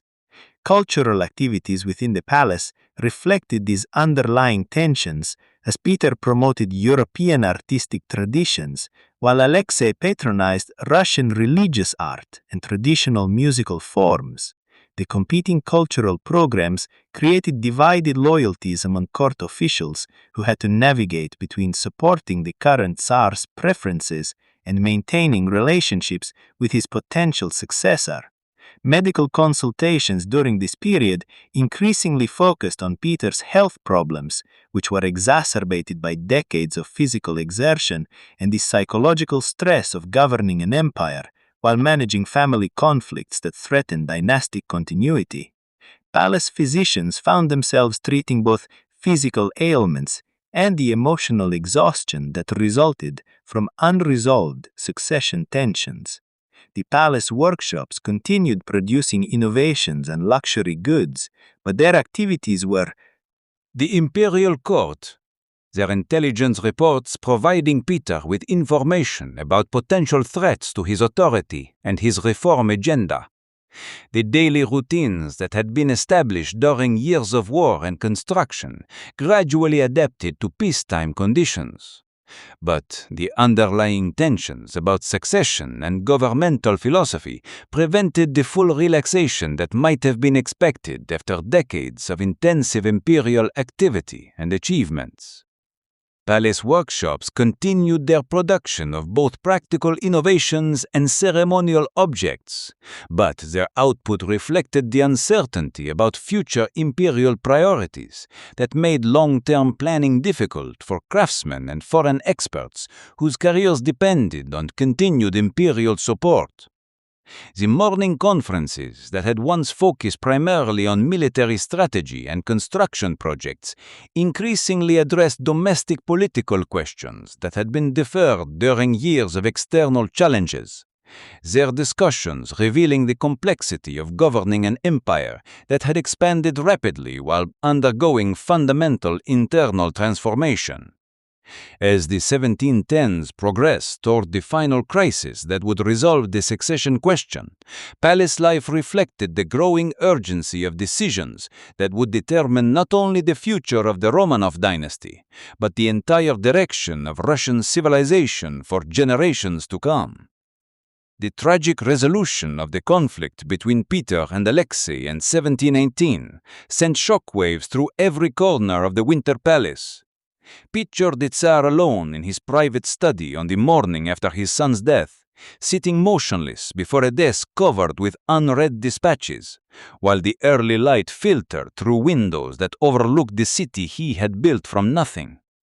The silence was absolute, broken only by the distant sounds of palace servants going about their duties with unusual quietness, as if the entire complex had been muffled by grief and uncertainty. The death of Tsarevich Alexei under mysterious circumstances in the Peter and Paul fortress had eliminated the succession crisis, but at a cost that would haunt Peter for the remainder of his reign. Palace physicians who had attended the imprisoned prince reported conflicting accounts about his final illness. Their whispered conversations in palace corridors revealing doubts and fears that no one dared voice publicly in the presence of a Tsar whose grief had transformed into something far more dangerous. Morning routines throughout the palace adapted to accommodate Peter's altered emotional state. As servants learned to anticipate sudden mood changes that could transform casual requests into angry outbursts, the Tsar's breakfast was often left untouched as he sat staring at architectural drawings or military reports without seeming to comprehend their contents. His mind apparently occupied with thoughts that no advisor dared to interrupt or question. The palace workshops that had once buzzed with Peter's enthusiastic participation now operated with mechanical efficiency, but without the innovative energy that had characterized their previous activities. Foreign craftsmen and technical experts noticed the change immediately, as their imperial patron no longer arrived each morning eager to examine new developments or discuss improvements to existing projects. Administrative meetings during the months following Alexei's death revealed Peter's struggle to maintain focus on governmental responsibilities while dealing with personal guilt and political consequences that extended far beyond immediate family relationships. The imperial court. Their intelligence reports providing Peter with information about potential threats to his authority and his reform agenda. The daily routines that had been established during years of war and construction gradually adapted to peacetime conditions. But the underlying tensions about succession and governmental philosophy prevented the full relaxation that might have been expected after decades of intensive imperial activity and achievements. Palace workshops continued their production of both practical innovations and ceremonial objects, but their output reflected the uncertainty about future imperial priorities that made long-term planning difficult for craftsmen and foreign experts whose careers depended on continued imperial support. The morning conferences that had once focused primarily on military strategy and construction projects increasingly addressed domestic political questions that had been deferred during years of external challenges. Their discussions revealing the complexity of governing an empire that had expanded rapidly while undergoing fundamental internal transformation. As the 1710s progressed toward the final crisis that would resolve the succession question, palace life reflected the growing urgency of decisions that would determine not only the future of the Romanov dynasty, but the entire direction of Russian civilization for generations to come. The tragic resolution of the conflict between Peter and Alexei in 1718 sent shockwaves through every corner of the Winter Palace. Picture the Tsar alone in his private study on the morning after his son's death, sitting motionless before a desk covered with unread dispatches, while the early light filtered through windows that overlooked the city he had built from nothing. The silence was absolute, broken only by the distant sounds of palace servants going about their duties with unusual quietness, as if the entire complex had been muffled by grief and uncertainty. The death of Tsarevich Alexei under mysterious circumstances in the Peter and Paul fortress had eliminated the succession crisis, but at a cost that would haunt Peter for the remainder of his reign. Palace physicians who had attended the imprisoned prince reported conflicting accounts about his final illness. Their whispered conversations in palace corridors revealing doubts and fears that no one dared voice publicly in the presence of a Tsar whose grief had transformed into something far more dangerous. Morning routines throughout the palace adapted to accommodate Peter's altered emotional state. as servants learned to anticipate sudden mood changes that could transform casual requests into angry outbursts. The Tsar's breakfast was often left untouched as he sat staring at architectural drawings or military reports without seeming to comprehend their contents. His mind apparently occupied with thoughts that no advisor dared to interrupt or question. The palace workshops that had once buzzed with Peter's enthusiastic participation now operated with mechanical efficiency, but without the innovative energy that had characterized their previous activities. Foreign craftsmen and technical experts noticed the change immediately, as their imperial patron no longer arrived each morning eager to examine new developments or discuss improvements to existing projects. Administrative meetings during the months following Alexei's death revealed Peter's struggle to maintain focus on governmental responsibilities while dealing with personal guilt and political consequences that extended far beyond immediate family relationships. Qualities that effective imperial leadership required. Palace discussions about alternative succession arrangements proceeded with extreme delicacy, as no one wanted to risk triggering another family crisis. Afternoon activities that had previously included family gatherings and informal consultations with relatives were largely abandoned as Peter withdrew from social interactions that reminded him of the son whose opposition to his reforms had led to such tragic consequences. The palace dining rooms that had once hosted lively debates about imperial policies now served meals in near silence. Evening hours found Peter increasingly isolated in his private apartments, where he would review documents related to Alexei's case while attempting to understand how the relationship had deteriorated so completely. Palace servants would find him surrounded by letters and testimony from the investigation, his efforts to justify his actions revealing a man tormented by doubts about decisions that could never be reversed. The international implications of the succession crisis and Alexei's death created new challenges for Russian diplomacy, as European courts reassessed their relationships with an empire whose internal stability had been called into question. Palace protocols for receiving foreign visitors required adjustment to manage questions about imperial succession that Peter was reluctant to address publicly.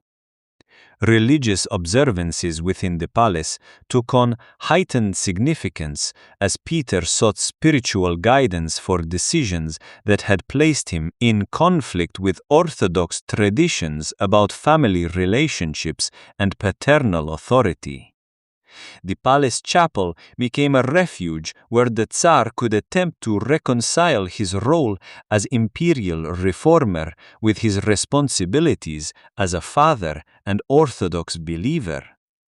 Cultural activities throughout the palace complex reflected the somber atmosphere that pervaded court life following the family tragedy. Musical performances and theatrical presentations were suspended indefinitely, while artistic projects were reduced to essential ceremonial requirements that maintained imperial dignity without suggesting inappropriate celebration. The palace medical staff gained new responsibilities as Peter's physical health began to deteriorate under the stress of emotional trauma and advancing age.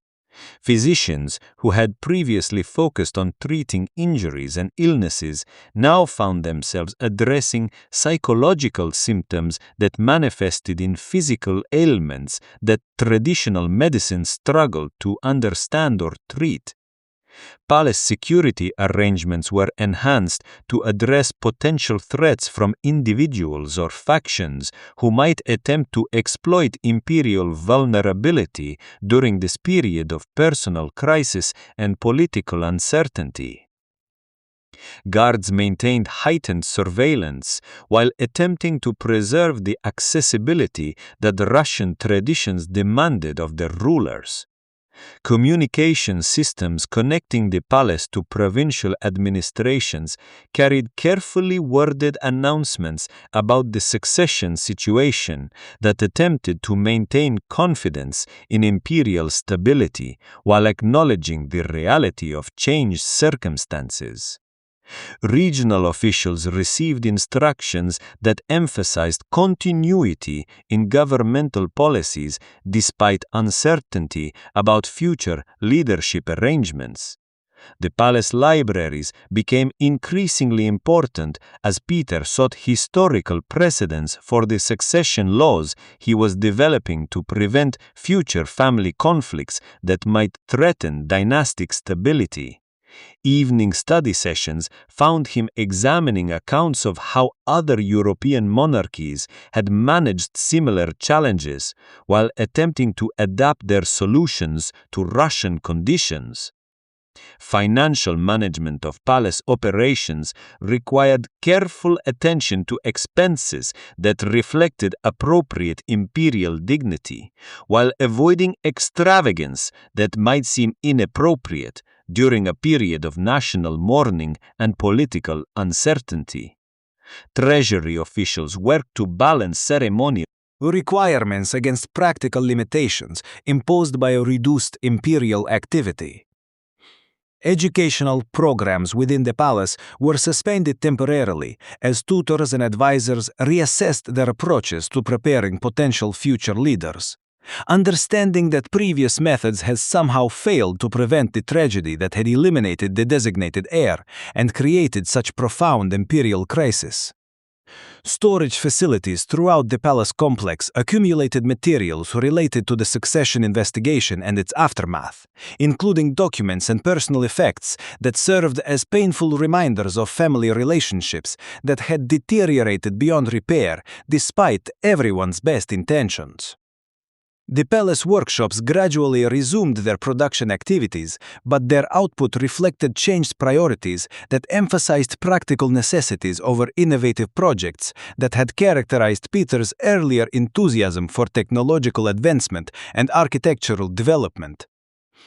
Diplomatic receptions during this period required extraordinary skill in managing conversations that touched on sensitive topics related to imperial succession and family relationships, as foreign representatives sought intelligence about Russian political stability while maintaining appropriate diplomatic courtesy and respect.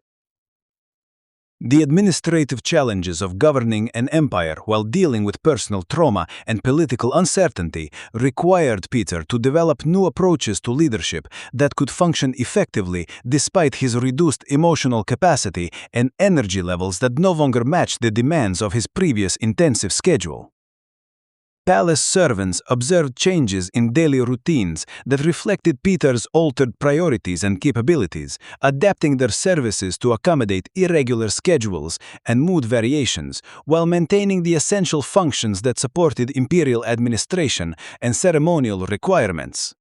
Night watches throughout the palace maintained security while observing the private meetings and confidential consultations that addressed succession planning and political stabilization efforts. Their discretion essential for preserving imperial dignity during a vulnerable period. As Peter's health continued to decline and the succession question remained unresolved, palace life adapted to function as both the center of imperial government and a family residence where personal tragedy had created wounds that would never completely heal. The daily routines established during decades of revolutionary change now served to maintain stability during a crisis that tested every institution and relationship that the Romanov dynasty had built. The final years of Peter's reign were marked by desperate attempts to secure the dynastic succession while completing the governmental and cultural transformation that had defined his entire adult life.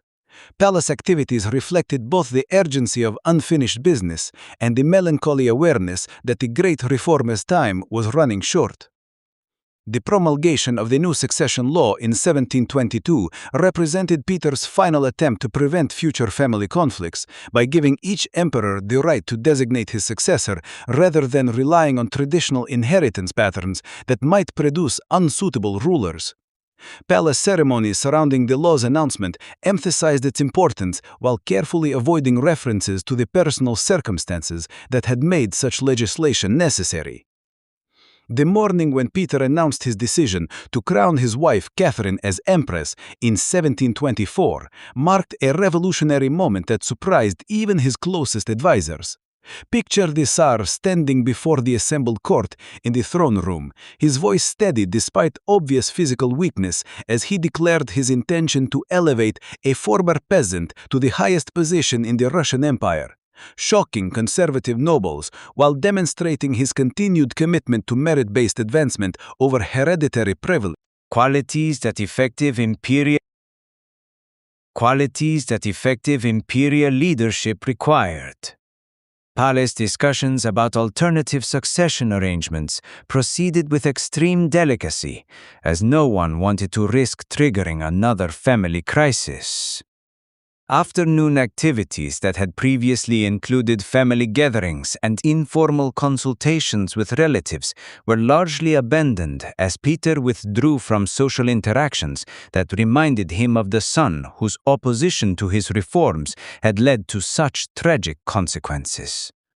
The palace dining rooms that had once hosted lively debates about imperial policies now served meals in near silence.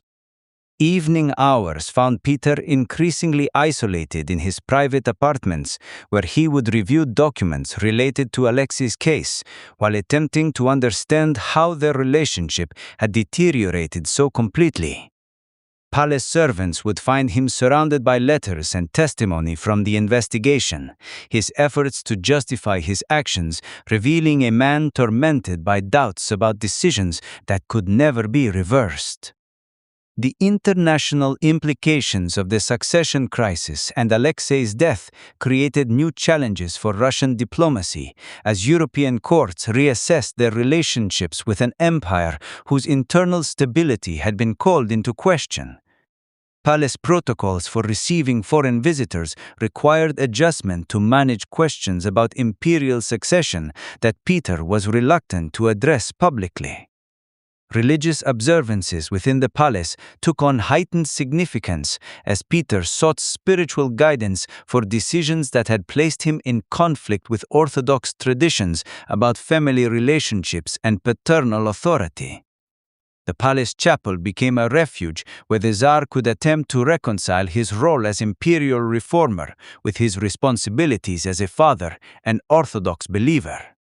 Cultural activities throughout the palace complex reflected the somber atmosphere that pervaded court life following the family tragedy. Musical performances and theatrical presentations were suspended indefinitely, while artistic projects were reduced to essential ceremonial requirements that maintained imperial dignity without suggesting inappropriate celebration. The palace medical staff gained new responsibilities as Peter's physical health began to deteriorate under the stress of emotional trauma and advancing age. Physicians who had previously focused on treating injuries and illnesses now found themselves addressing psychological symptoms that manifested in physical ailments that traditional medicine struggled to understand or treat.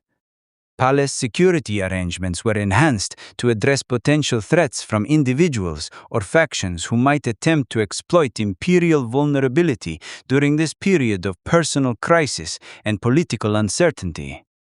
Guards maintained heightened surveillance while attempting to preserve the accessibility that Russian traditions demanded of their rulers. Communication systems connecting the palace to provincial administrations carried carefully worded announcements about the succession situation that attempted to maintain confidence in imperial stability while acknowledging the reality of changed circumstances. Regional officials received instructions that emphasized continuity in governmental policies despite uncertainty about future leadership arrangements. The palace libraries became increasingly important as Peter sought historical precedents for the succession laws he was developing to prevent future family conflicts that might threaten dynastic stability. Evening study sessions found him examining accounts of how other European monarchies had managed similar challenges while attempting to adapt their solutions to Russian conditions. Financial management of palace operations required careful attention to expenses that reflected appropriate imperial dignity, while avoiding extravagance that might seem inappropriate during a period of national mourning and political uncertainty. Treasury officials worked to balance ceremonial requirements against practical limitations imposed by reduced imperial activity. Educational programs within the palace were suspended temporarily as tutors and advisors reassessed their approaches to preparing potential future leaders. Understanding that previous methods had somehow failed to prevent the tragedy that had eliminated the designated heir and created such profound imperial crisis. Storage facilities throughout the palace complex accumulated materials related to the succession investigation and its aftermath, including documents and personal effects that served as painful reminders of family relationships that had deteriorated beyond repair despite everyone's best intentions. The palace workshops gradually resumed their production activities, but their output reflected changed priorities that emphasized practical necessities over innovative projects that had characterized Peter's earlier enthusiasm for technological advancement and architectural development. Diplomatic receptions during this period required extraordinary skill in managing conversations that touched on sensitive topics related to imperial succession and family relationships, as foreign representatives sought intelligence about Russian political stability while maintaining appropriate diplomatic courtesy and respect. The administrative challenges of governing an empire while dealing with personal trauma and political uncertainty required Peter to develop new approaches to leadership that could function effectively despite his reduced emotional capacity and energy levels that no longer matched the demands of his previous intensive schedule. Palace servants observed changes in daily routines that reflected Peter's altered priorities and capabilities, adapting their services to accommodate irregular schedules and mood variations, while maintaining the essential functions that supported imperial administration and ceremonial requirements. Night watches throughout the palace maintained security while observing the private meetings and confidential consultations that addressed succession planning and political stabilization efforts. Their discretion essential for preserving imperial dignity during a vulnerable period. As Peter's health continued to decline, and the succession question remained unresolved, palace life adapted to function as both the center of imperial government and a family residence where personal tragedy had created wounds that would never completely heal. The daily routines established during decades of revolutionary change now served to maintain stability during a crisis that tested every institution and relationship that the Romanov dynasty had built. The final years of Peter's reign were marked by desperate attempts to secure the dynastic succession while completing the governmental and cultural transformation that had defined his entire adult life. Palace activities reflected both the urgency of unfinished business and the melancholy awareness that the great reformer's time was running short. The promulgation of the new succession law in 1722 represented Peter's final attempt to prevent future family conflicts by giving each emperor the right to designate his successor, rather than relying on traditional inheritance patterns that might produce unsuitable rulers. Palace ceremonies surrounding the law's announcement emphasized its importance while carefully avoiding references to the personal circumstances that had made such legislation necessary. The morning when Peter announced his decision to crown his wife, Catherine, as Empress in 1724, marked a revolutionary moment that surprised even his closest advisors. Picture the Tsar standing before the assembled court in the throne room, his voice steady despite obvious physical weakness, as he declared his intention to elevate a former peasant to the highest position in the Russian Empire, shocking conservative nobles while demonstrating his continued commitment to merit-based advancement over hereditary privilege. Created new challenges as the young emperor began asserting personal preferences that sometimes conflicted with Regency Council recommendations, leading to palace tensions between institutional governance and emerging imperial will that would need resolution as the emperor approached adulthood. Palace security arrangements evolved to protect both the young emperor and the regency officials, whose authority might be challenged by domestic opponents or foreign agents seeking to exploit Russian political vulnerability during this transitional period. Enhanced surveillance and protective procedures became standard elements of daily palace operations. Storage facilities throughout the palace complex preserve documents and materials related to Regency governance while maintaining access to historical precedents and legal authorities that supported institutional decision-making during the minority period. Careful organization enabled quick reference to relevant information during policy discussions and crisis situations. The morning when 15-year-old Peter II announced his intention to move the imperial court back to Moscow marked a dramatic break with his grandfather's westernizing policies and signaled the beginning of a conservative reaction that would influence Russian development for the remainder of his brief reign. Palace activities adapted to support this geographical transition while managing the political implications of abandoning St. Petersburg as the primary center of imperial power. The death of Peter II from smallpox in January 1730, just 3 years into his personal rule, eliminated the direct male line of Romanov succession and precipitated the most serious dynastic crisis since the time of troubles. Palace life once again centered around urgent negotiations between competing claimants and their supporters. As the future of the Russian Empire hung in the balance while various factions maneuvered for control of imperial succession, the invitation extended to Anna Ivanovna, daughter of Ivan V and niece of Peter the Great, to assume the imperial throne represented a compromise solution that attempted to balance competing claims while addressing concerns about governmental stability and dynastic legitimacy. Her acceptance of constitutional limitations on imperial authority marked an unprecedented experiment in restricted monarchy that would transform palace life and imperial governance in fundamental ways.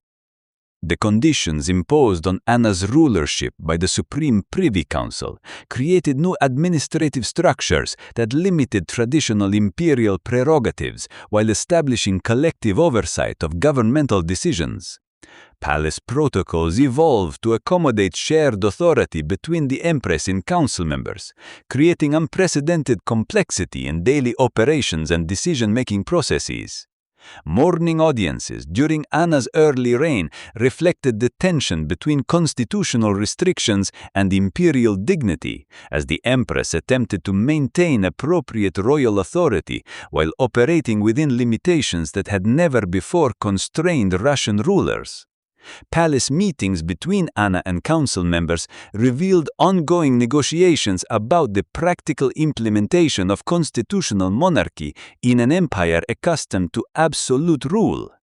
The palace workshops and cultural activities during this period reflected uncertainty about long-term imperial priorities, as constitutional limitations made it difficult to plan major projects or implement comprehensive policies that required sustained imperial commitment and resources.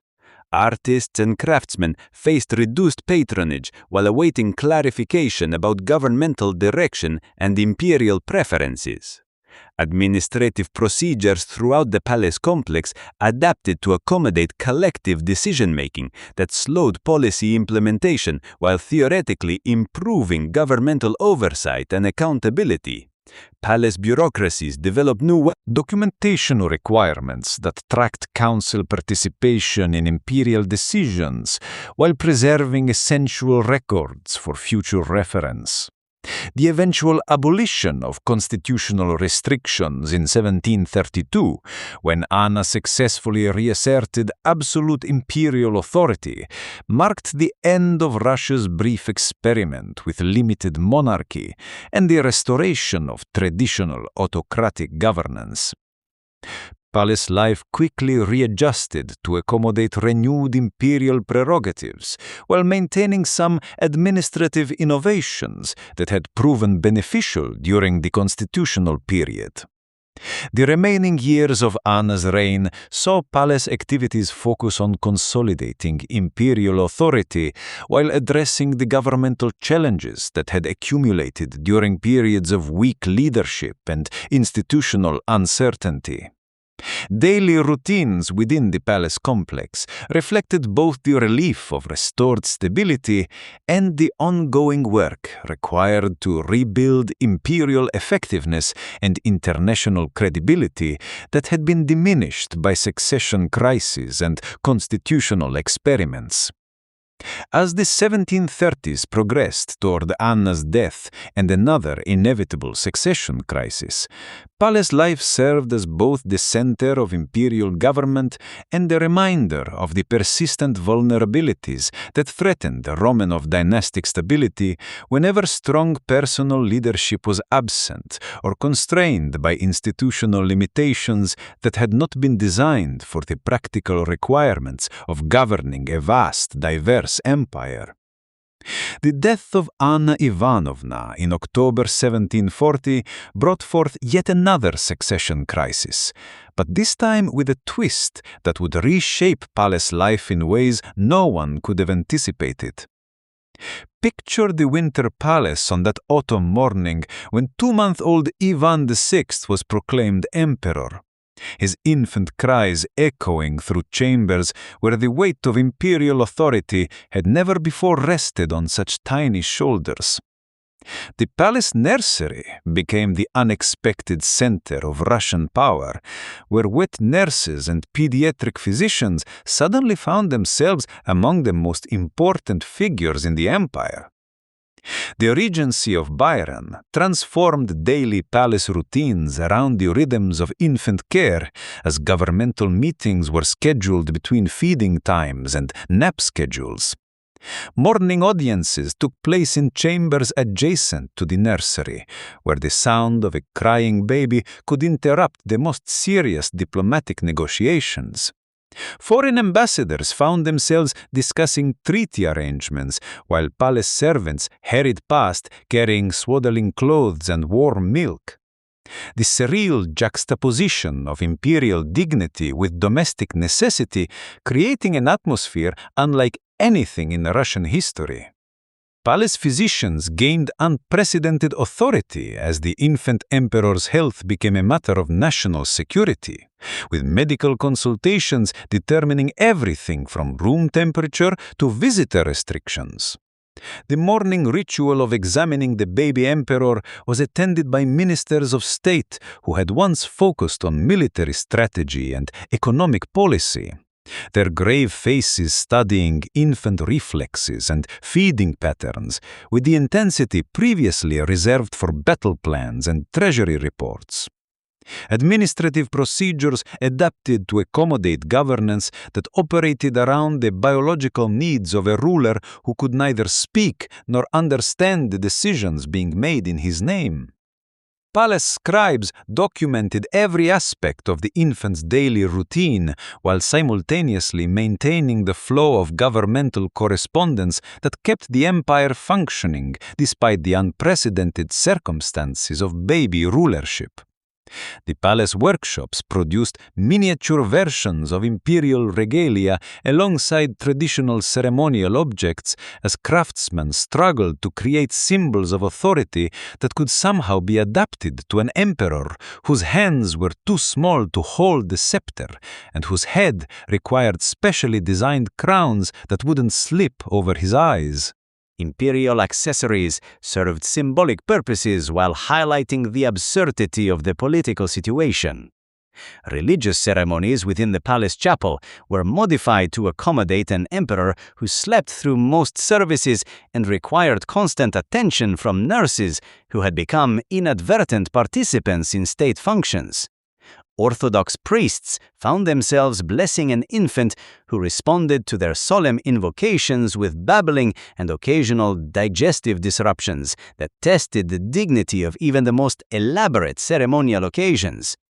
The palace nursery staff wielded influence that rivaled senior government ministers, as their opinions about the infant emperor's needs could determine scheduling for the entire imperial administration.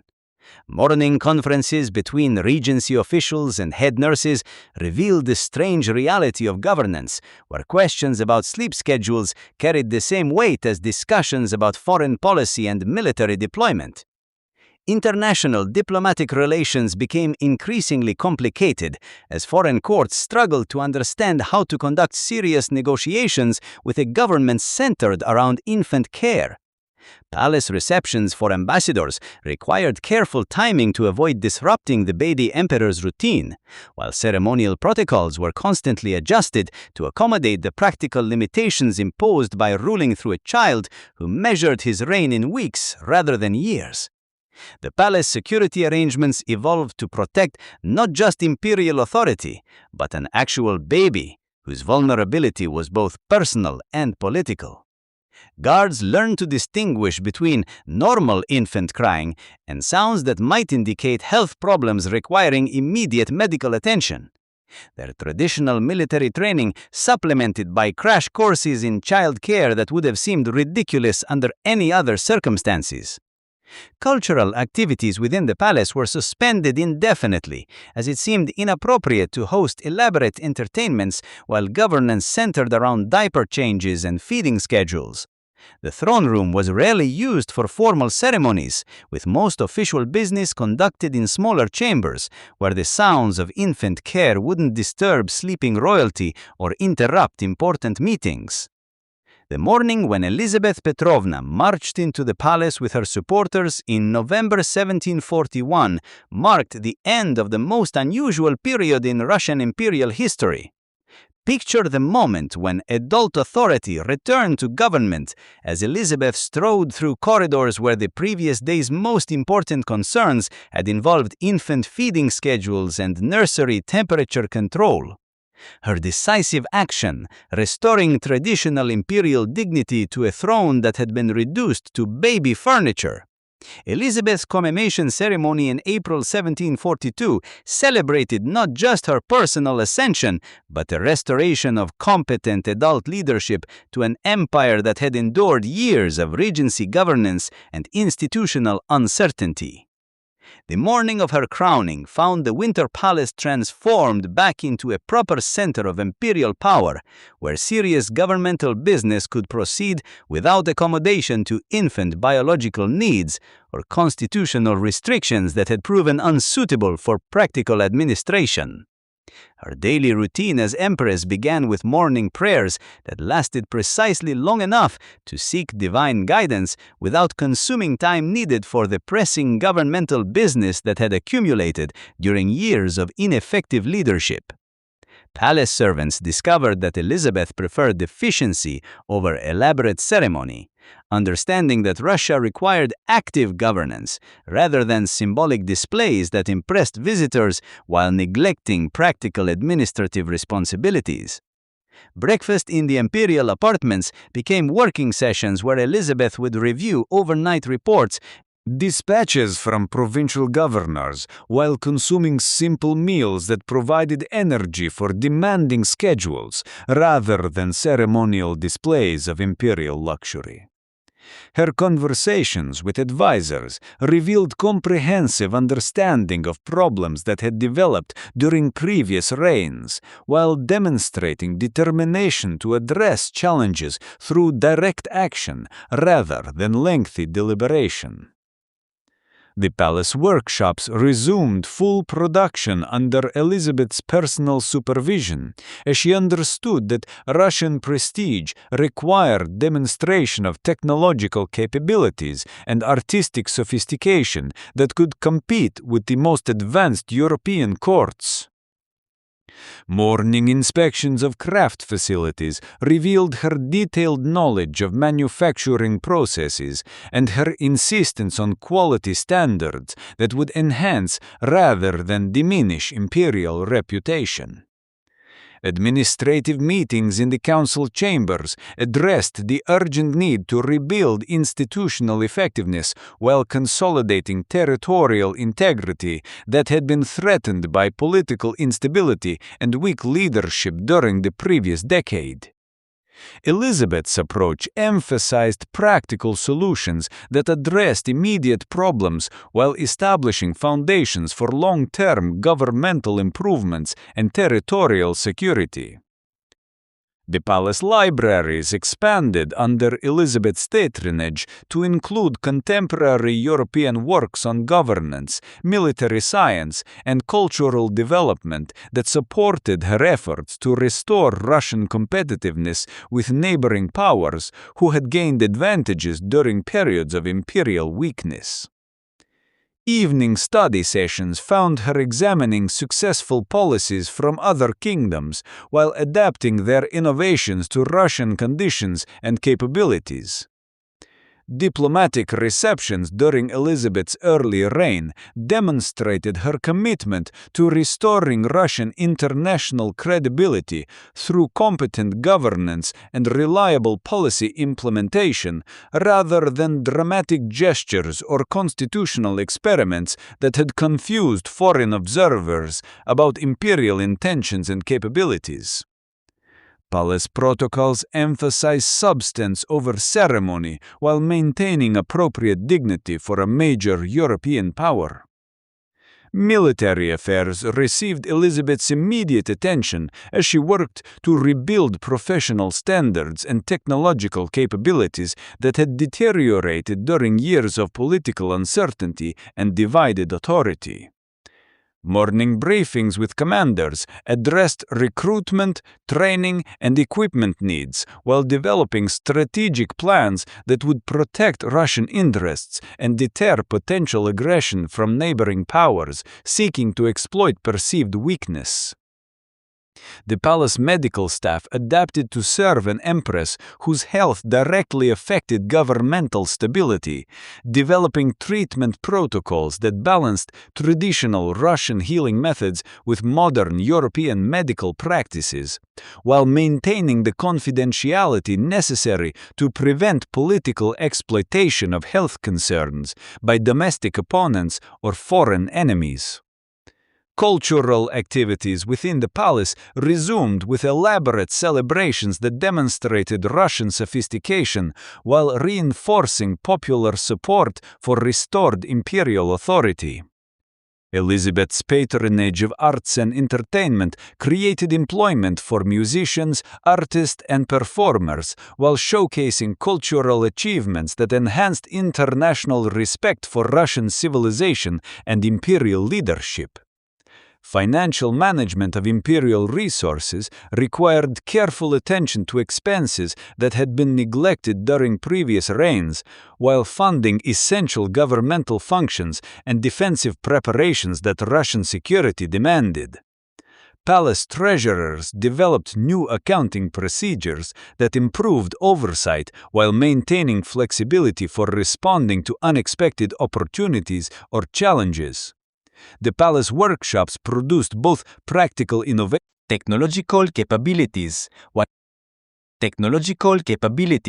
while serving diplomatic purposes in exchanges with foreign courts. Elizabeth's involvement in design decisions revealed her understanding that material culture communicated imperial strength and sophistication to international audiences, whose opinions influenced diplomatic relationships and commercial opportunities. Educational initiatives within the palace expanded to include advanced training for administrative officials and military officers who would implement policies throughout the empire. As Elizabeth recognized that effective governance required competent personnel at all levels of the bureaucratic and military hierarchies, these programs combined practical instruction with theoretical knowledge about law, economics, and strategic planning. Religious observances maintained their central role in palace life, while supporting Elizabeth's efforts to strengthen Orthodox identity and cultural distinctiveness that differentiated Russian civilization from Western European influences that some viewed as threats to traditional values and spiritual authority. Morning chapel services provided both personal spiritual guidance and public demonstration of imperial commitment to orthodox principles. Communication systems connecting the palace to distant provinces improved through administrative reforms that standardized reporting procedures while establishing regular information flows that enhanced central government understanding of local conditions and regional challenges. These improvements increased both governmental efficiency and imperial security by reducing response times for crisis situations. Storage facilities throughout the palace complex were reorganized to support expanded governmental activities while preserving historical materials and legal precedents that provided guidance for policy decisions and administrative procedures. Improved cataloging systems enabled quick access to relevant information during planning sessions and emergency consultations. The palace security arrangements evolved to address both traditional threats and new challenges associated with Elizabeth's gender and unmarried status, as various factions might attempt to influence imperial policy through marriage proposals or personal relationships that could compromise governmental independence and decision-making authority. Night watches maintain surveillance of domestic and foreign individuals whose activities might threaten imperial stability, while palace staff adapted their routines to support Elizabeth's preference for evening consultations and late-night planning sessions that addressed sensitive political and military matters requiring confidential discussion. Morning routines during the late 1740s reflected Elizabeth's growing confidence in her administrative capabilities and her commitment to policies that would strengthen Russian power while maintaining cultural traditions that provided national identity and popular legitimacy. Palace activities balanced innovation with continuity, demonstrating that effective modernization could enhance rather than replace valuable Russian characteristics.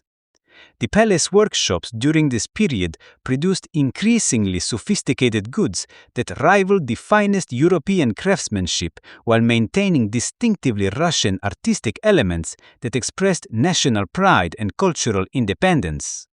Elizabeth's personal involvement in artistic projects revealed her understanding that cultural achievement served important political purposes in establishing international respect and domestic support. Administrative procedures throughout the palace complex evolved to support more efficient governmental operations while preserving accountability mechanisms that prevented corruption and abuse of authority. Palace bureaucracies developed standardized methods for handling routine business while maintaining flexibility for addressing unusual situations and emergency requirements. Diplomatic receptions hosted during Elizabeth's mature reign showcased Russian prosperity and cultural sophistication while facilitating negotiations that advanced imperial interests and strengthened international relationships.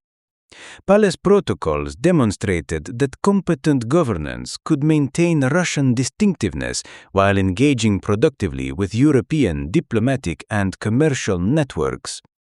Military planning sessions in the palace war rooms addressed both defensive requirements and expansion opportunities as Russian power recovered from previous weakness and political instability.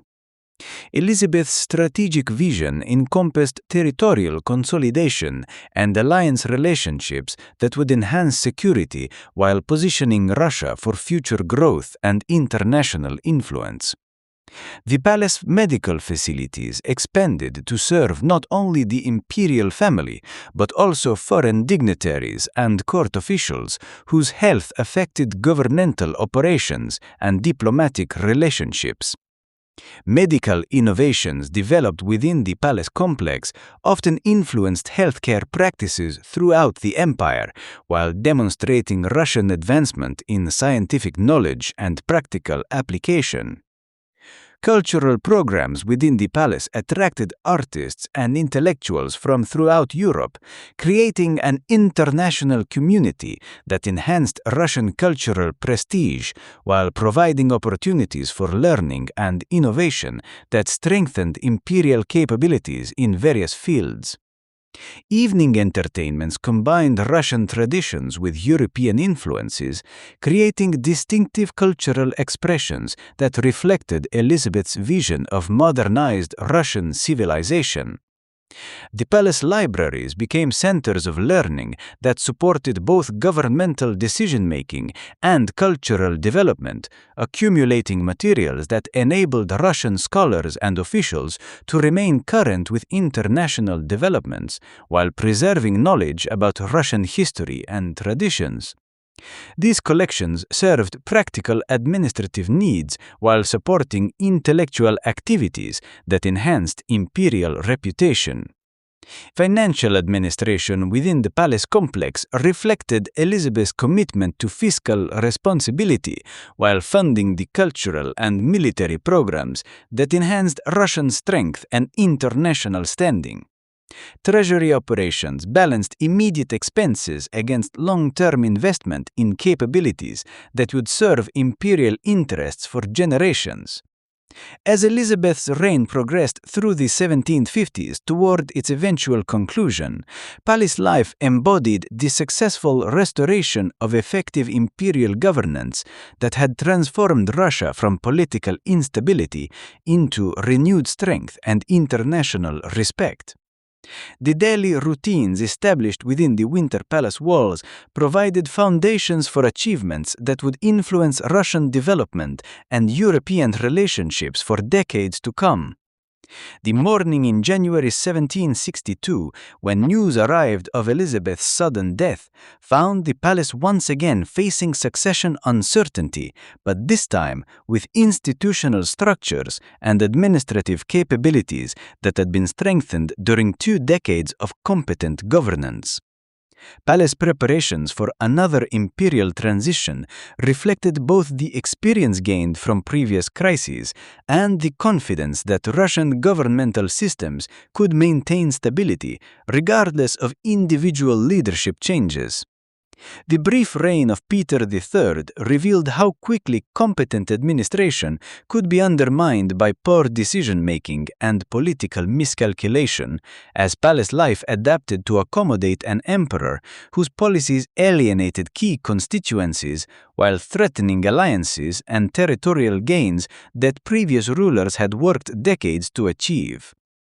The palace workshops and cultural activities during Peter III's 6-month reign reflected the uncertainty created by dramatic policy reversals and erratic decision-making that confused both domestic officials and foreign observers about Russian intentions and capabilities. Court life struggled to maintain dignity and effectiveness while accommodating imperial behavior that seemed inconsistent with traditional Russian interests and values. The morning of June 28, 1762, when Catherine II assumed power through the carefully orchestrated coup that removed her husband from the throne, marked the beginning of the most transformative period in Russian imperial history since Peter the Great's revolutionary changes in the early 18th century. Palace life would soon reflect the vision and capabilities of a ruler whose intelligence, determination, and political skill would earn her recognition as Catherine the Great and establish Russia as the dominant power in Eastern Europe. The coronation of Catherine II on September 22, 1762, transformed the Winter Palace into a stage for one of history's most remarkable displays of imperial ambition. Picture the moment when the crown touched her brow in the cathedral.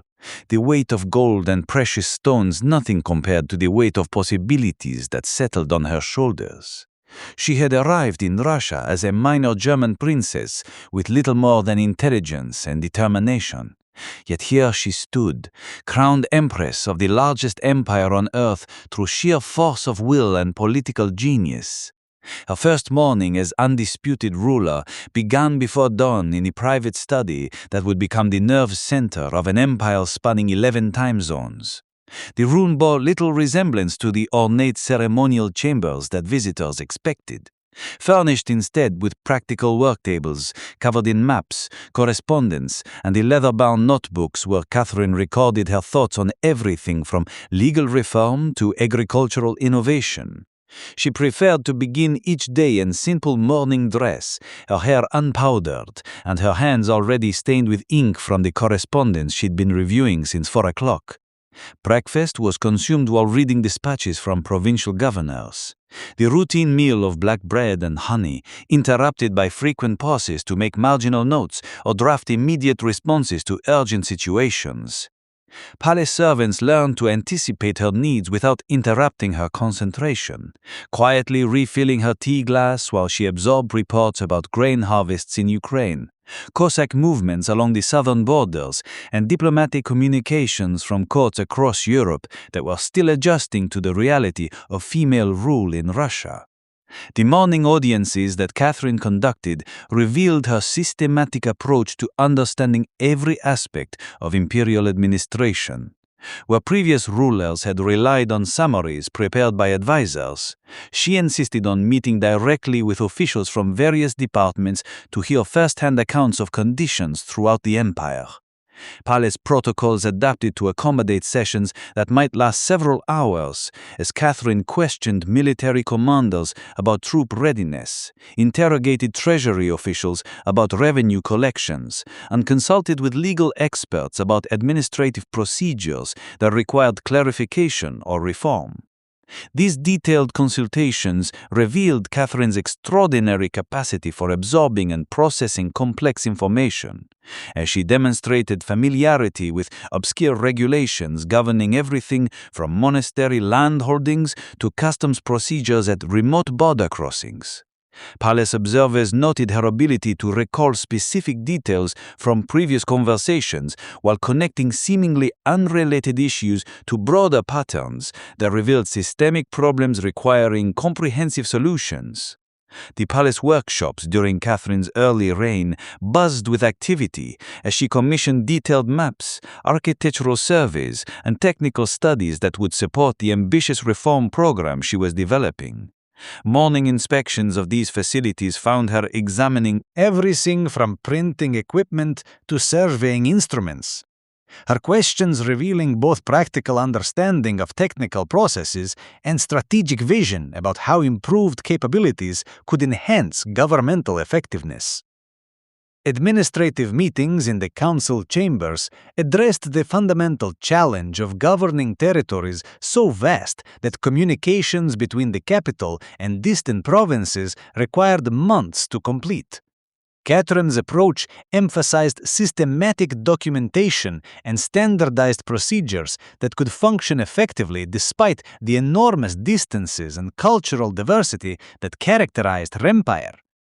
Palace scribes worked in shifts to maintain correspondence with hundreds of regional officials while developing the administrative innovations that would transform Russian governance.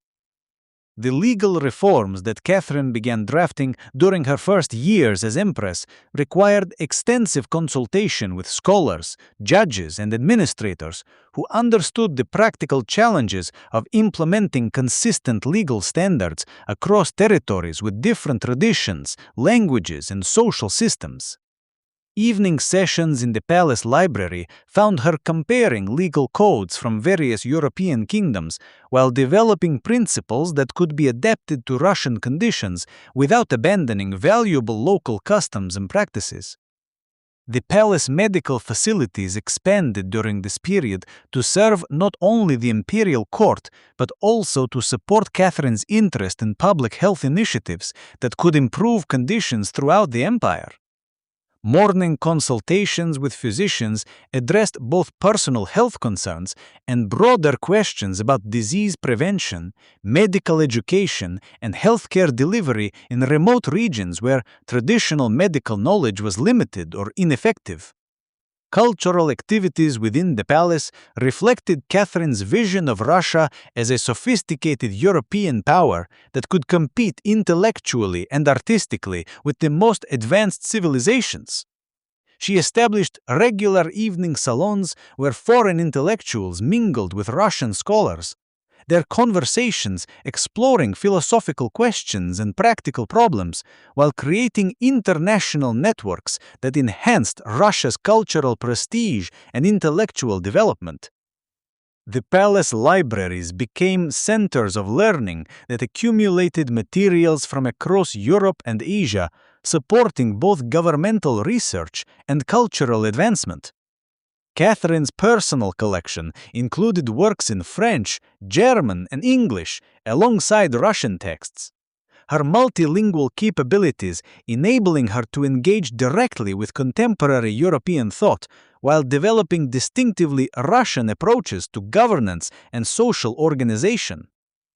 Diplomatic receptions during Catherine's reign demonstrated her skill at managing international relationships that balanced Russian expansion with European stability. Palace protocols evolved to accommodate negotiations that might involve multiple languages and cultural traditions, as Catherine's territorial ambitions required careful coordination with allies while deterring potential enemies through displays of imperial strength and diplomatic sophistication. Military planning sessions addressed the complex requirements of defending and expanding an empire that bordered both European kingdoms and Asian territories, with different strategic challenges and opportunities. Catherine's approach to military affairs emphasized professional competence and technological advancement, while maintaining the warrior traditions that had enabled previous Russian victories against seemingly superior enemies. The palace workshops produced both practical innovations and luxury goods that demonstrated Russian technological capabilities, while serving diplomatic purposes in relationships with foreign courts. Catherine's involvement in design decisions reflected her understanding that material culture could serve important diplomatic purposes. Culture communicated imperial authority and cultural sophistication to international audiences, whose opinions influenced commercial opportunities and political alliances. Financial administration within the palace required careful management of resources that supported both essential governmental functions and ambitious development projects that would enhance Russian capabilities for generations. Treasury operations balanced immediate expenses against long-term investments in infrastructure, education, and military preparedness that Catherine considered essential for imperial security and prosperity. Religious observances within the palace maintained their traditional role while adapting to accommodate Catherine's more cosmopolitan outlook and her commitment to religious tolerance that would eventually extend legal protections to various faith communities throughout the empire. Morning chapel services provided spiritual guidance while avoiding the sectarian conflicts that had troubled previous reigns. Communication systems connecting the palace to distant territories improved dramatically as Catherine implemented administrative reforms that standardized reporting procedures while reducing response times for governmental decisions. These innovations enhanced both efficiency and security by enabling central authorities to address problems before they escalated into serious threats to imperial stability. Palace security arrangements evolved to address both traditional concerns and new challenges associated with Catherine's ambitious reform agenda, which threatened established interests and could potentially trigger resistance from conservative factions or foreign powers seeking to exploit domestic instability. Enhanced surveillance capabilities protected imperial authority while gathering intelligence about potential threats. Storage facilities throughout the palace complex were reorganized to support expanded governmental activities while preserving historical materials that provided precedents for legal and administrative innovations. Improved cataloging systems enabled quick access to relevant information during policy development and crisis management situations that required immediate reference to established procedures. Educational programs within the palace expanded to include advanced training for officials who would implement Catherine's reforms throughout the empire, combining theoretical knowledge with practical instruction about administrative procedures and policy implementation. These initiatives reflected her understanding that effective governance required competent personnel at all levels of the bureaucratic hierarchy. The morning routines established during Catherine's first decade as empress provided foundations for achievements that would transform Russia into a major European power, while expanding imperial territories to their greatest historical extent. Palace life embodied the systematic approach and intellectual sophistication that characterized her entire reign, demonstrating that effective leadership could overcome seemingly impossible challenges through careful planning, comprehensive knowledge, and unwavering determination. The daily rhythms within the Winter Palace walls reflected Catherine's vision of modernized imperial governance that combined practical effectiveness with cultural sophistication, establishing patterns that would influence Russian development long after her remarkable reign had ended. Her transformation from foreign princess to Catherine the Great represented one of history's most extraordinary examples of individual capability, triumphing over circumstances that should have limited her to ceremonial irrelevance. As the 1770s progressed and Catherine's reforms began producing measurable improvements in imperial administration and territorial security, palace life served as both the command center of expanding Russian power and the cultural heart of a civilization that was about to enter its most brilliant period. Earning international respect through achievement rather than mere pretension. The morning conferences and evening salons, the administrative innovations and cultural patronage all contributed to accomplishments that would establish Russia as a dominant force in European affairs, while creating foundations for continued development and expansion. The woman who had entered Russia speaking no Russian and understanding little about the empire she would eventually rule, had systematically transformed herself into one of history's most effective and visionary leaders, proving that intelligence, determination, and strategic thinking could overcome any obstacle while creating lasting achievements that would influence world history for centuries to come. And so, our journey through the glittering corridors of Imperial Russia draws to a close, companion. We've walked alongside the Romanovs for over 3 centuries, watching as a shy 16-year-old boy named Mikhail grew into the founder of a dynasty, witnessing Peter the Great transform a medieval kingdom into a European empire, and following Catherine the Great as she expanded the Russian power to its zenith. Through these palace walls, we've seen how the quiet rhythms of daily life shape the destiny of millions. The morning prayers and evening consultations, the diplomatic receptions and family dinners, the workshop innovations and library studies, all wove together into the grand tapestry of Russian imperial history. Each Romanov ruler brought their own vision to these marble halls, yet all were bound by the weight of tradition and the endless demands of governing the world's largest empire. The palace routines we've explored tonight reveal that history isn't just made in dramatic moments of war and revolution, but in the countless small decisions, personal relationships, and daily choices that accumulate across generations. From Mikhail's reluctant acceptance of the crown to Catherine's ambitious reforms, the Romanovs learned that ruling an empire required not just ceremonial authority, but practical wisdom, cultural sophistication, and the ability to adapt ancient traditions to changing times.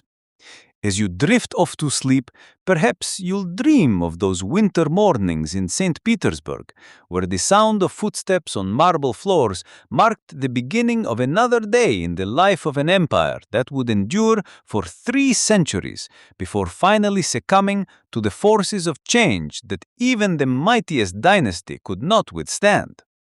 Sweet dreams, and thank you for sharing this serene journey through the